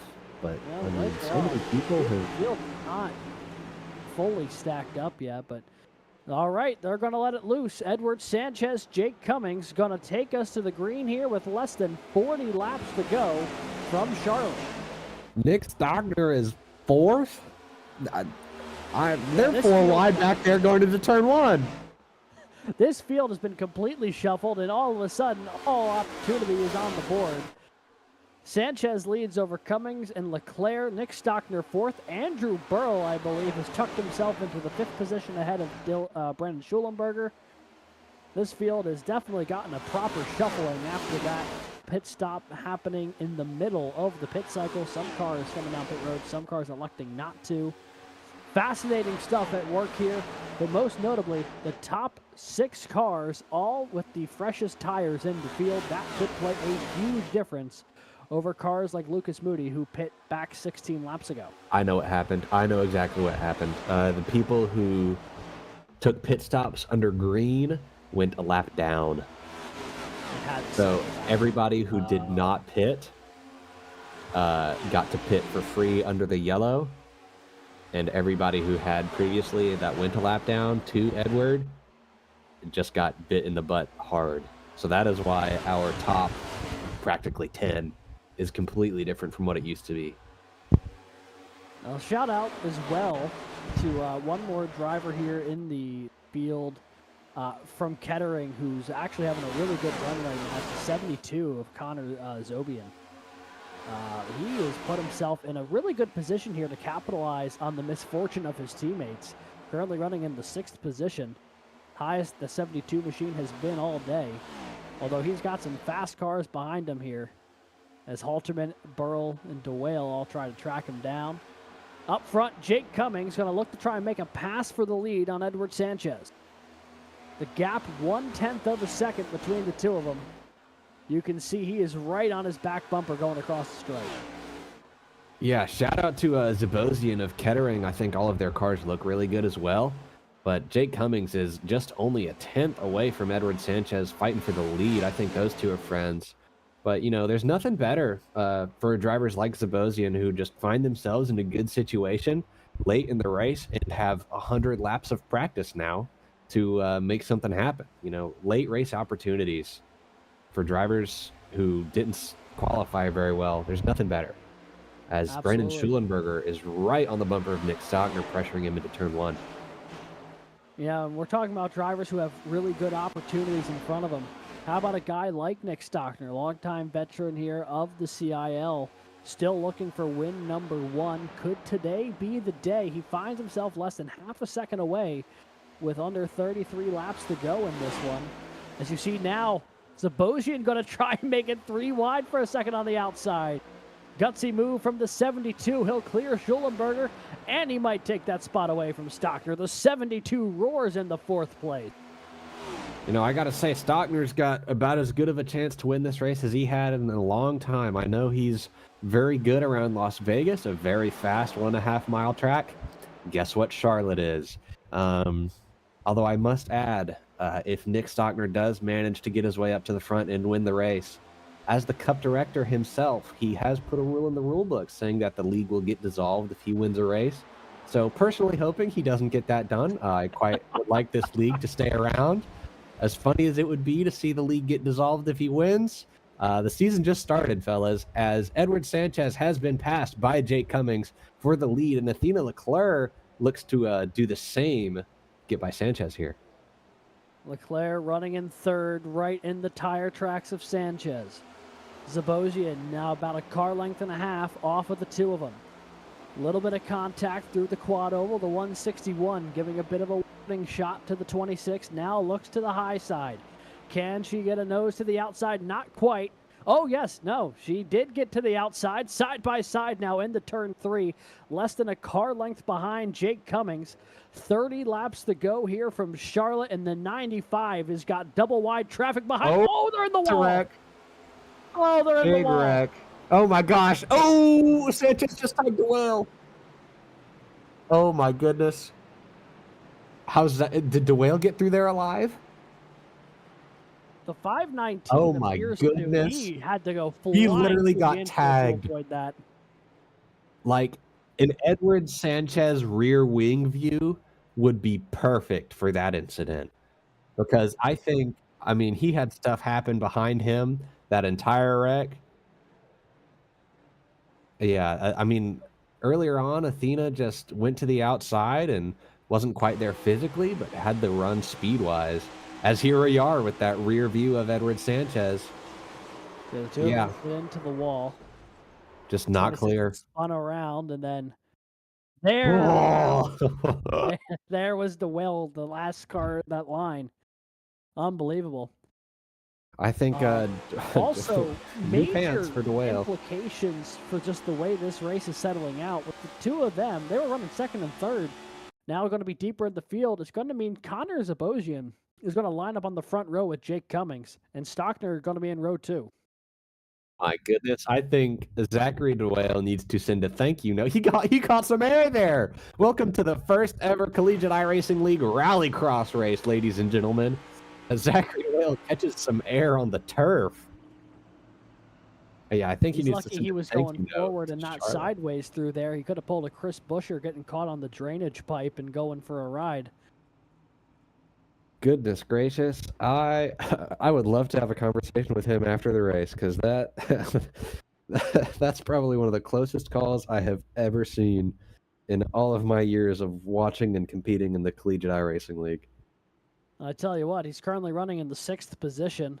He has as good a chance as anybody right now to potentially find himself on the podium when this thing is said and done. But yeah, I think just with that incident, we watched Athena Leclerc kind of pay the price of doing the high sawed-all race, as race control rules that Edward Sanchez, car number 26, was at fault for that incident. I'm not necessarily saying that Athena was at fault. I'm just saying that being outside puts you in positions to be beholden to the thought processes of other drivers, as race control deems Edward Sanchez at fault for that one. Yeah, Sanchez really, I think, just pushed up a little too high off of 4, and with the 161 right there, just kind of ran out of room. But Ryan, we'll set the stage here. When they hit the line, it'll be 25 laps to go in this race, I believe. It'll be Jake Cummings from Converse up at the front. He started 14th. He's up the first. To his outside, Connor Sabosian from Kettering in his CIL College Cup Series debut finds himself running P2 from 18th. This is a really big opportunity here for the 72. Shulenberger and Stockner, row 2. Halterman and DeWale, row 3.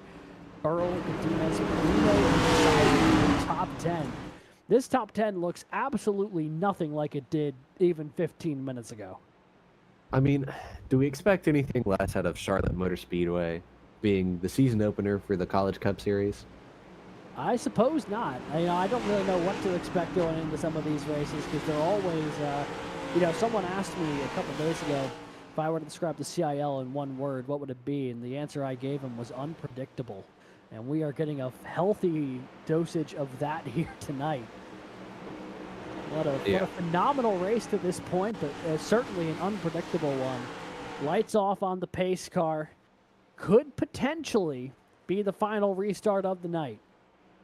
Pace car peels off. Green flag hanging high in the air. Over the track, throttles going to open up here, and we are racing once again at Charlotte. Jake Cummings is going to lead him into turn 1.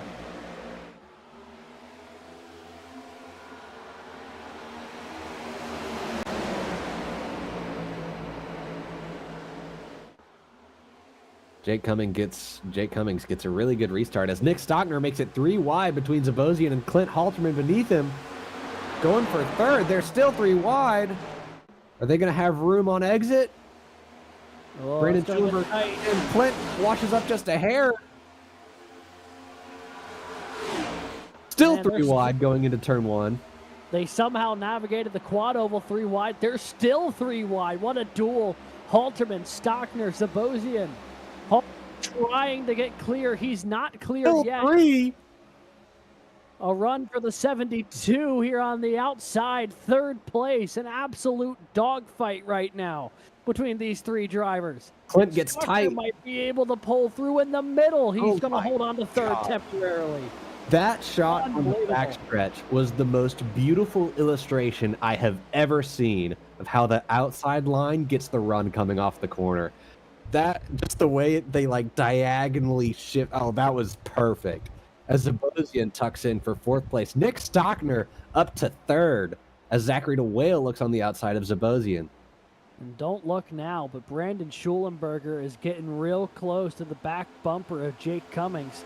The former teammates at Wingate before Jake transferred to Converse. A duel between these 2 former teammates in the dying laps here at Charlotte. Widely considered a home track for many of these drivers. And I might add a little bit of Collegiate iRacing League dynamics and lore. Brandon Schulenberger and Jake Cummings were former teammates at the same school, self-dubbed the Giga Chads. But over the offseason, Brandon Schulenberger has moved and joined Orange Wheel Racing, who, might I add, the team principal of is Nick Stockner in 3rd. So I know Brandon and Jake are friendly, but, with Nick Stockner in 3rd, what's going to happen here with the Brandon and Jake dynamic? I genuinely have no clue. It's very interesting. We think back to the pre-race show. We were listening to Brandon, as you see him on your screen there on the left side, Jake Cummings on the right side of your screen. We listened to him talk about the most important thing to him is racing respectfully and trying to make a move respectful before he really goes all out. How long do you think he's going to give it against his former teammate before he decides it's crunch time and he's going to try and make something happen? To your point, the dynamics at play right now, absolutely fascinating. As you see Shulenberger again, just a lane off of what Cummings is running. This time by, it'll be 20 laps to go from Charlotte, and it is going to be an absolute doozy of a finish is the way it's shaping up. I mean, you asked me when crunch time is, when go time is. I think it's now. We have seen all night how much of an advantage restarting first is after a yellow. So if a yellow comes out at any point, these guys are going to want to be leading. So, you know, Brandon might be driving a little bit smart right now, but I don't think that necessarily means he's not going to try to pass Jake anytime soon. I think he's just choosing when he thinks the best opportunity will be. As Lucas Moody starts to look on Nick Stockner, they have absolutely gapped Zabozi and Viton and Halterman behind. Where did Lucas Moody come from? Lucas Moody has really turned it on late here. He clears Stockner for third. Speaking of drivers looking for their first ever CIL victory, you can add the 13 to that category as well. He's looking for win number 1, and he has just closed up onto the back bumper of Brandon Shulenberger in a big way. This 2-car battle for the lead has very quickly become a 3-car tango. Yeah, as Lucas Moody gets to the inside of Shulenberger, Lucas Moody must have saved tires or something, or now he's finally turning on the afterburners, because he is just applying so much pressure as he runs a car width up, almost dooring Shulenberger there coming off of turn 4. I think Shulenberger's going to have the run. Where does Jake choose to give the draft? I mean, that's almost a decision the leader can make. Yeah, if you're Jake Cummings, you also got to be kind of cognizant of, like, all right, whoever I'm giving the draft to, I'm also going to be trying to hold off and just physically blocking him on track. The one thing working to his disadvantage right now is that this is still a 3-lane racetrack. We've seen it time and time again tonight where you can make 3 wide work as Moody takes away second place from Shulenberger. The 13 from Ball State looks to become yet another driver to win for the Ball State Cardinals, following in the footsteps of drivers like Daniel Nanny and R. Muhammad Alif ahead of him. And he is closing right into the back bumper of Jake Cummings. Does he make his move this time around? Side by side, Lucas just runs. Oh, they're dooring. Is that going to be wall contact? Jake gets loose. Just, oh my goodness. I think I couldn't have fit a credit card between those two coming off of turn 4. Lucas chose to run about a quarter car width off of the white line, which, you know, might work, but I don't know if Jake was necessarily expecting that, as Jake just barely stays on the rear quarter panel, but he's going to get the side draft. He's going to get the run on the backstretch, as Garrett Viton is now in the mix. And Lucas Moody, Jake manages to hold on to it. That sounds like it potentially could have been netcode. We'll have to take a closer look. But something has just happened to clear Lucas Moody to the front of this field. But we will have to go back later because there is still so much to play for up front. Garrett Viton up from 27th, currently runs in P2, trying to become the second Arizona State driver to win in the College Cup Series after Connor Levy back in Season 7.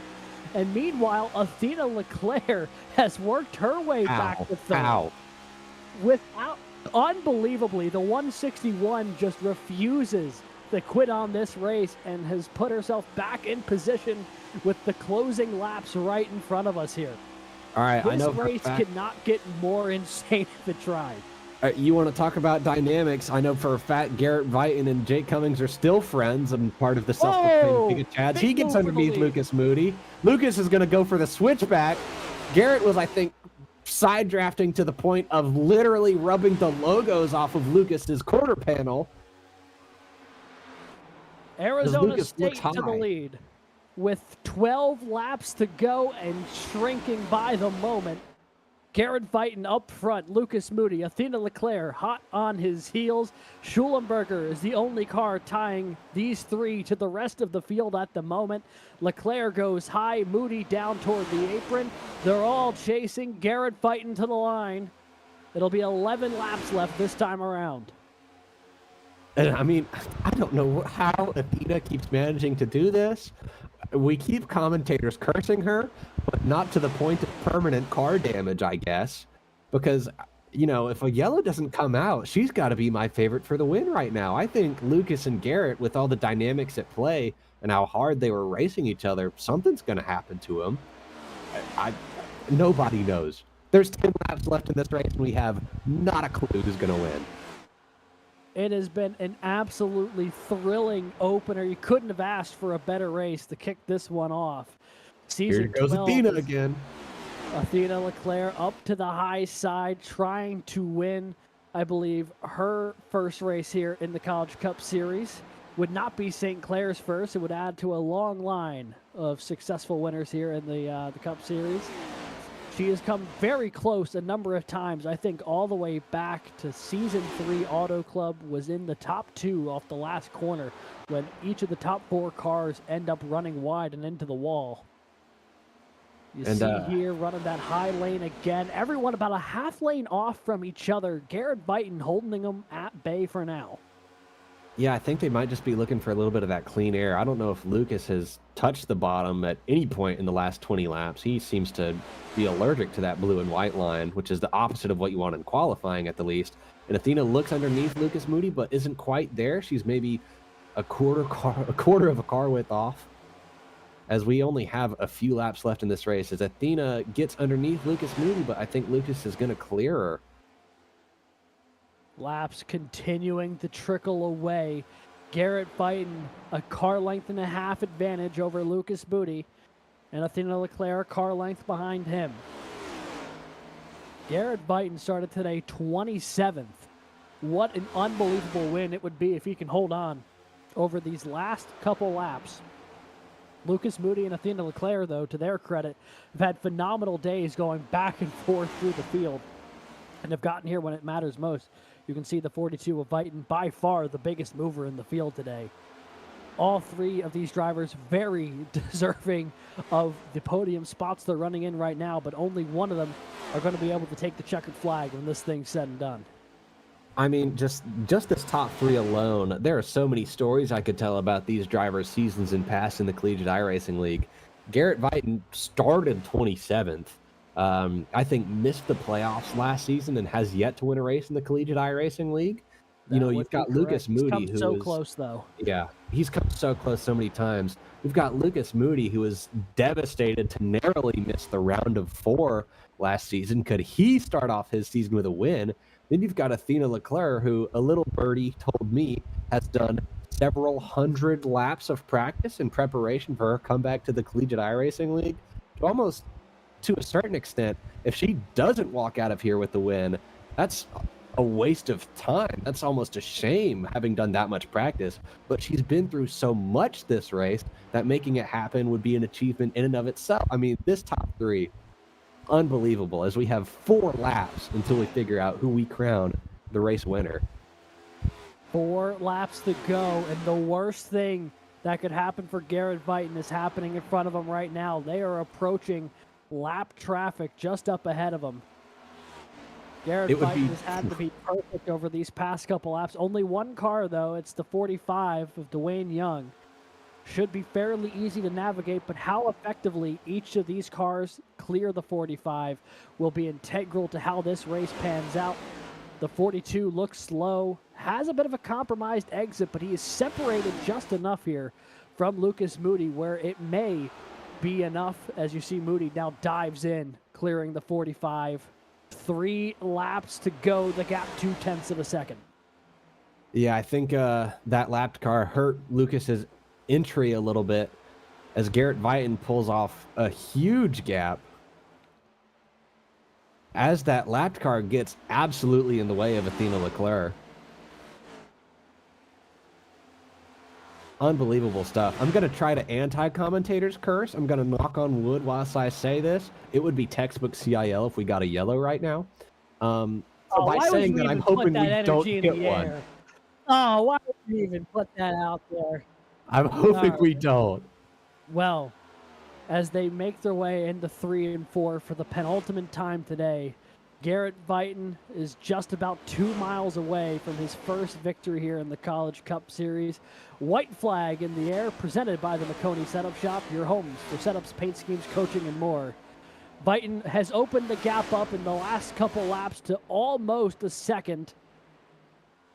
Arizona State has not seen victory lane since season 6 when Connor Levy won an absolute, season 7 when he won an absolute barn burner against Muhammad Alif at Darlington. And now, for the second time ever for Arizona State and the first time in his career, Garrett Vighton is a CIL College Cup Series winner. He'll take the season opener, and he will go to victory lane for the first time. Congratulations to him and Arizona State. Phenomenal drive to go plus 26 today. Yeah, that was an incredible drive. I think also probably the cleanest Charlotte race we have ever seen. I can only imagine the thoughts going through Garrett's head right now as we get a good look at his very amusing hood. I guess you could say that race win was nice. Yes, you certainly could. I tell you what, that it was a little touch and go at the start, but once we got about 40, 50 laps in and drivers started to settle down a little bit, I believe there was only one more caution from lap 45 to the end of this race. A phenomenal run for these drivers. And Garrett Vighton going to burn it down on the front straightaway. Yeah, lots of other drivers coming on over the race comps to give their congratulations to the first winner of this season of the Collegiate iRacing League and Garrett Vighton's first win in the CIL. Alrighty, folks. Well, we are going to be taking a quick commercial break. When we come back, interviews with your winner and our podium finishers, as well as the full results of tonight's event. You won't want to miss it as you see the 42 burn it down. You can just see the relief. The wheel step aside. We'll be right back in just a moment.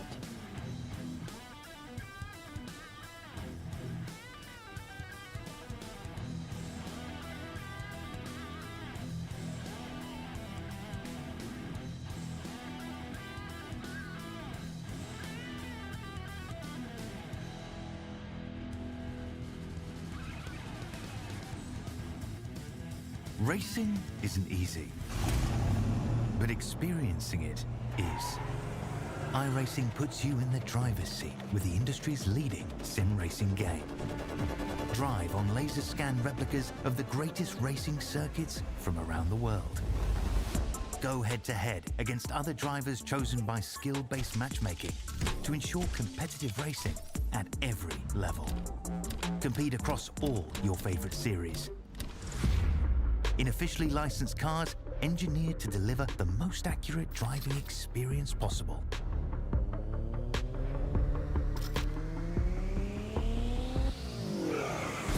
Join a race or host your own with players from across the globe. Race against the computer or in a league with friends. Feel the thrill behind the wheel. Visit iRacing.com.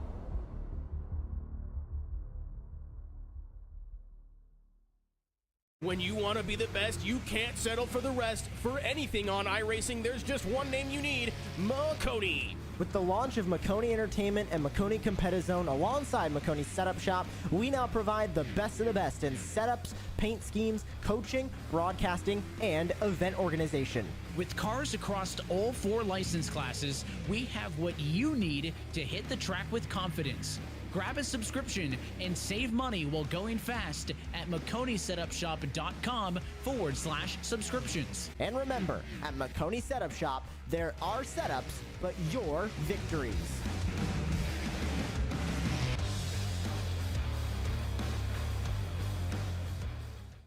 Yeah, I didn't catch that for Crawley. All right, folks, welcome back. A phenomenal season opener. Charlotte, the winner of the Shockeye Racing Performance 200, is going to go the way of Garrett Vighton and Arizona State. We'll talk to him in just a second, but first, your full race results here tonight. Arizona State gets it done. Lucas Moody finishing second, with Athena LeClaire for St. Clair College finishing in third.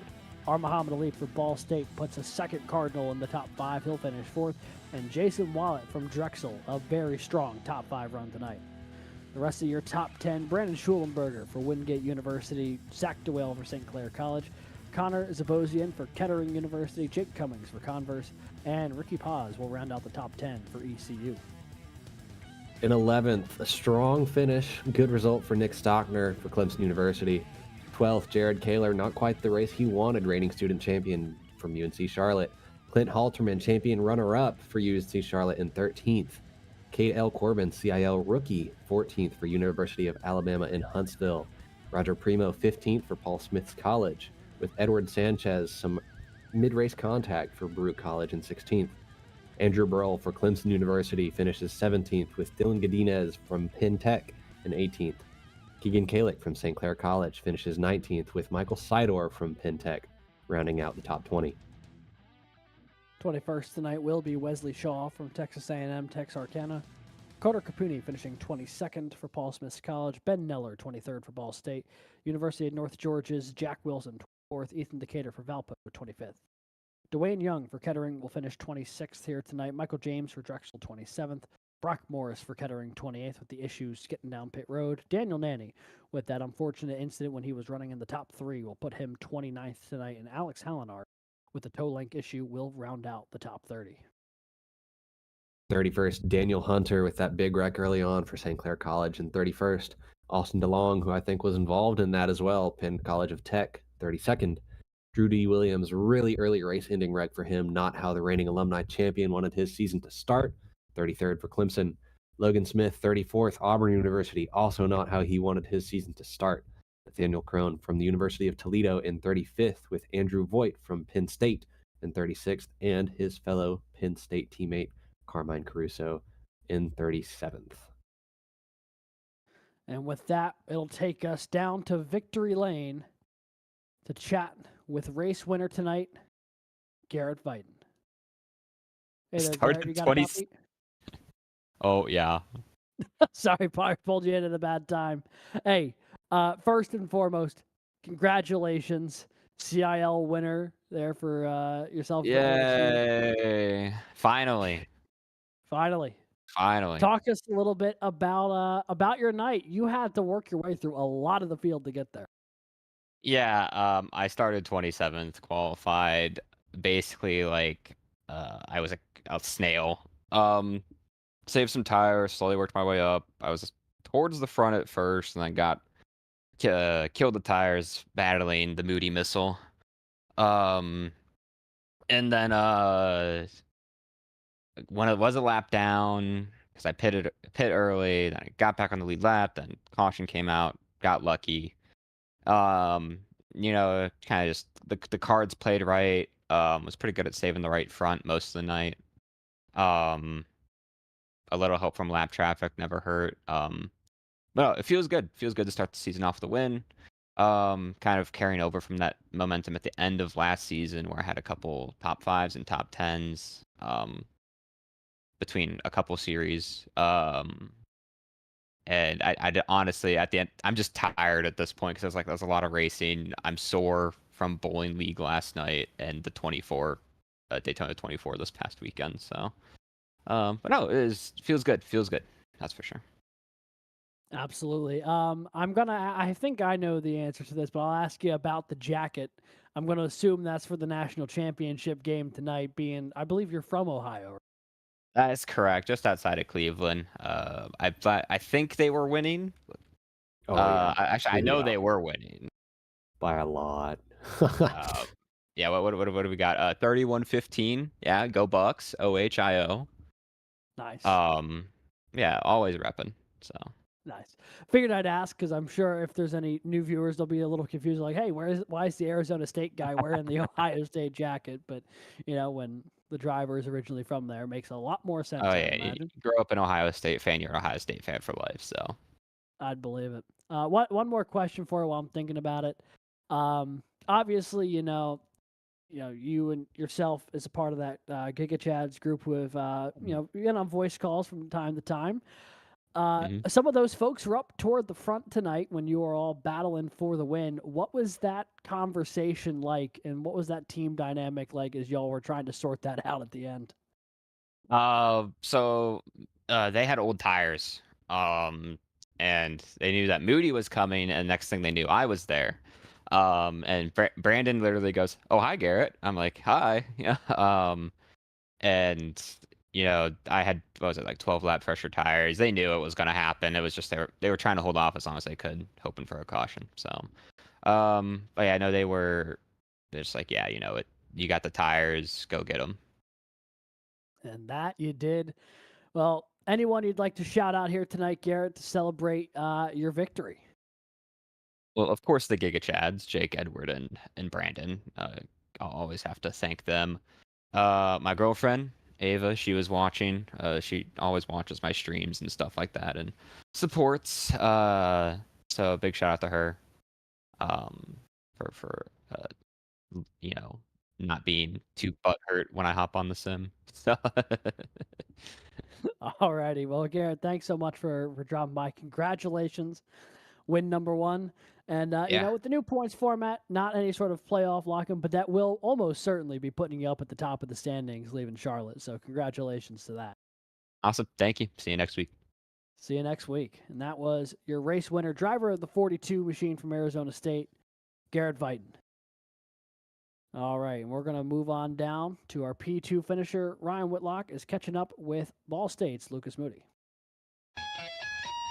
Lucas, why'd you do that? Number one. I did not turn that off. I don't feel like turning it off, and it's gonna stay on.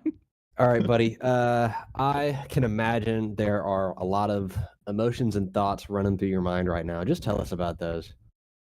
Yeah. So, I guess I'll start when like the real strategy happened, which was I pit like lap 80-ish, late 80s or something, because I'm like, well, I've killed my fronts. Let me just, pit early, see if I can undercut some people. And it was working for a bit until the caution inevitably came out, because the caution always comes out in CIL after I pit. It's just 100% rating, I think. And so that just put me in 12th. But then I don't know who crashed out, but there's another caution that happened like 10 laps after, and that was just like, oh, I can't curse. Oh crap, this could be it, because now I'm going to be on fresher tires than all the guys ahead, and everyone else behind me had to pit as well, so it's not like anyone's going to pass me. So then got a good restart. I'm sitting in 7th thinking everybody ahead of me is on older tires, and I just wish I played it more patiently, because all I have to do is just play it a little more patiently, take care of my tires a little bit more, and Garrett's not able to get past me. But I overdrove the car a little bit because I was excited to get past everyone.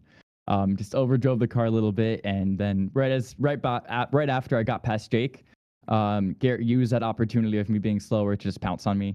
And great win from him. I can't discount it at all. Great podium from Athena as well. All three of us were driving very similar laps, very similar pace the entire race, basically. So it's good to see us on the podium.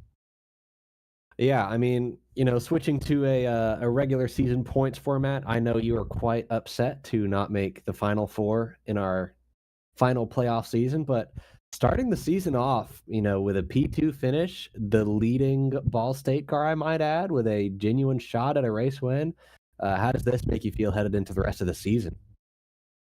Yeah, it is really nice to start the season off as well as I did here, especially because when those quicker guys fall to misfortune, you really have to take advantage of that. And that is how you can kind of like put yourself ahead of the guys in that upper midfield, I like to call it.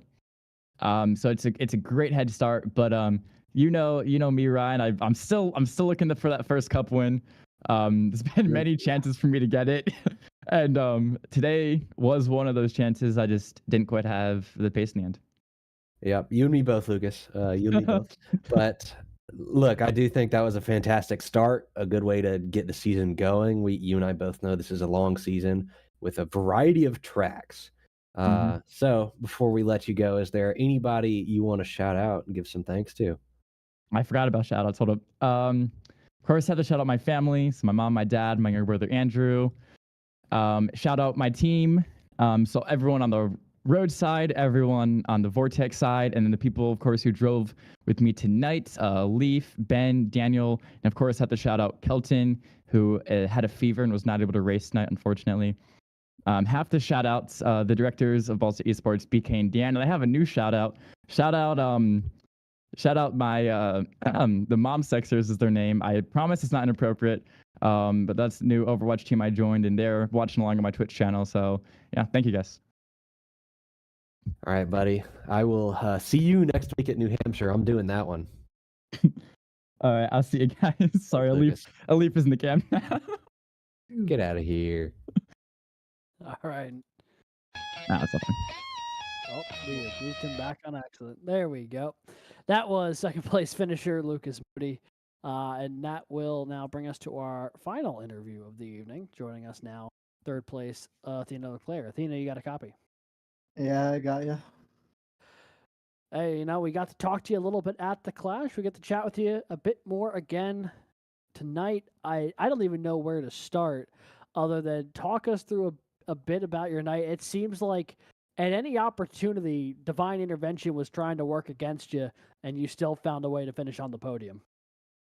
Yeah, I was having a couple issues like during the race. I know like me and Sanchez got into it, and I was up against the wall and he kind of just turned himself on me, and we got into contact with Jake, and we were kind of hitting everything but the hot dog stand, but we were able to kind of claw back. It seemed like the top lane was just working like beautifully compared to the bottom, so I just ran the top and went around everybody. Yeah, I was going to say that was something that we noticed up here as well. What was the game plan going into the race to run the high side, or did that kind of develop once you found the speed up there? Because it felt like you were just lapping people on time running that mid to high lane. So that not really, honestly. Like the intention at first was to hug the bottom. Like there's a grip strip right against that line, and like if you run it, you'll save tires like really easily. But the issue is that everyone was running it, and it was like I was starting to get run over from the guys behind. So I'm like, all right, I'm just gonna make the move up to the top, and sure, I might wear out my tires, but if I kind of keep the car under me, it should even out. It certainly seemed to. You rallied to a P3 and got a bunch of points to go with it.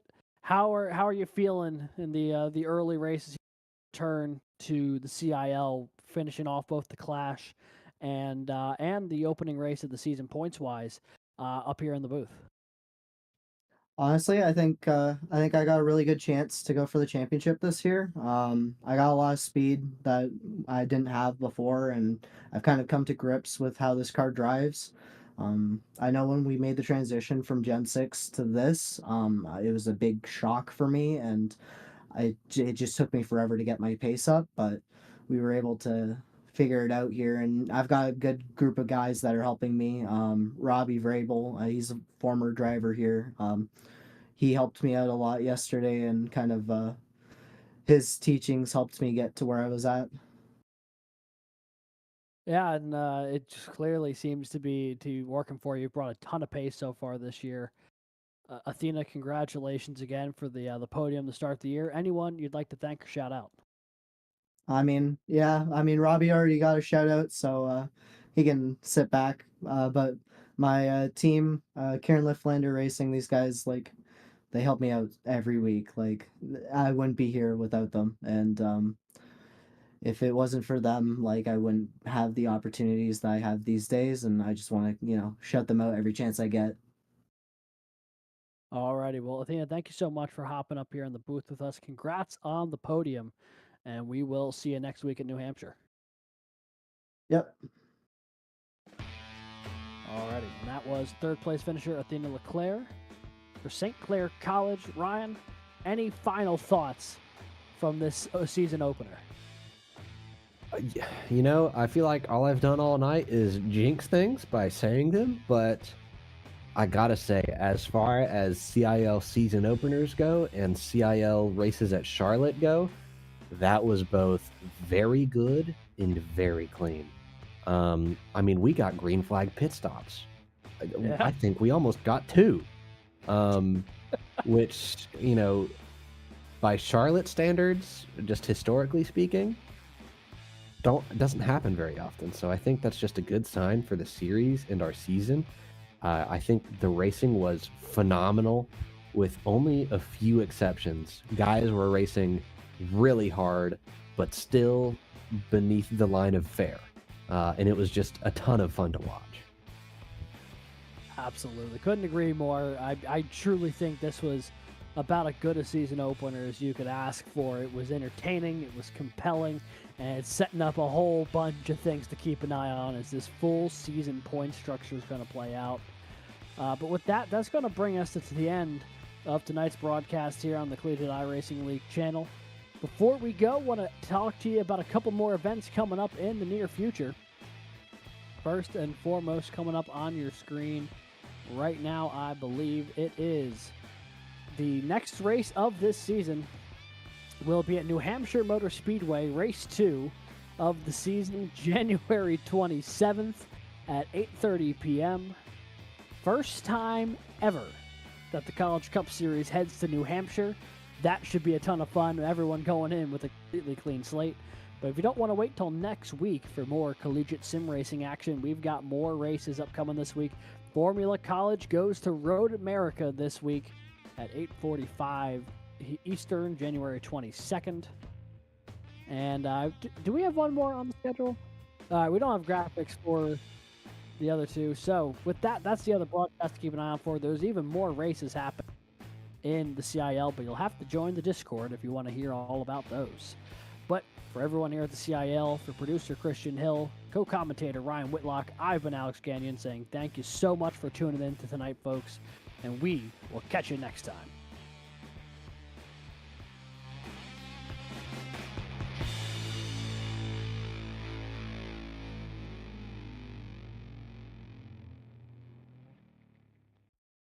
Racing isn't easy, but experiencing it is.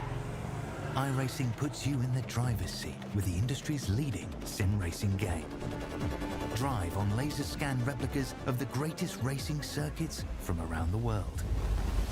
Go head-to-head against other drivers chosen by skill-based matchmaking to ensure competitive racing at every level. Compete across all your favorite series.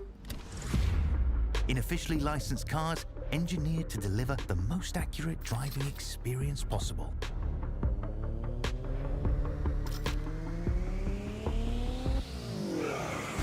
Join a race or host your own with players from across the globe. Race against the computer or in a league with friends. Feel the thrill behind the wheel. Visit iRacing.com.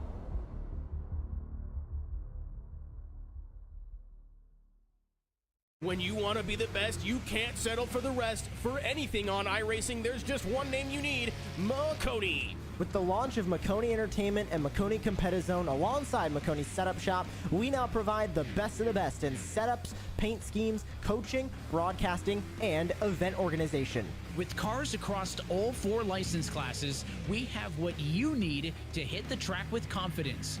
Grab a subscription and save money while going fast at MakoniSetupShop.com/subscriptions. And remember, at Makoni Setup Shop, there are setups, but your victories.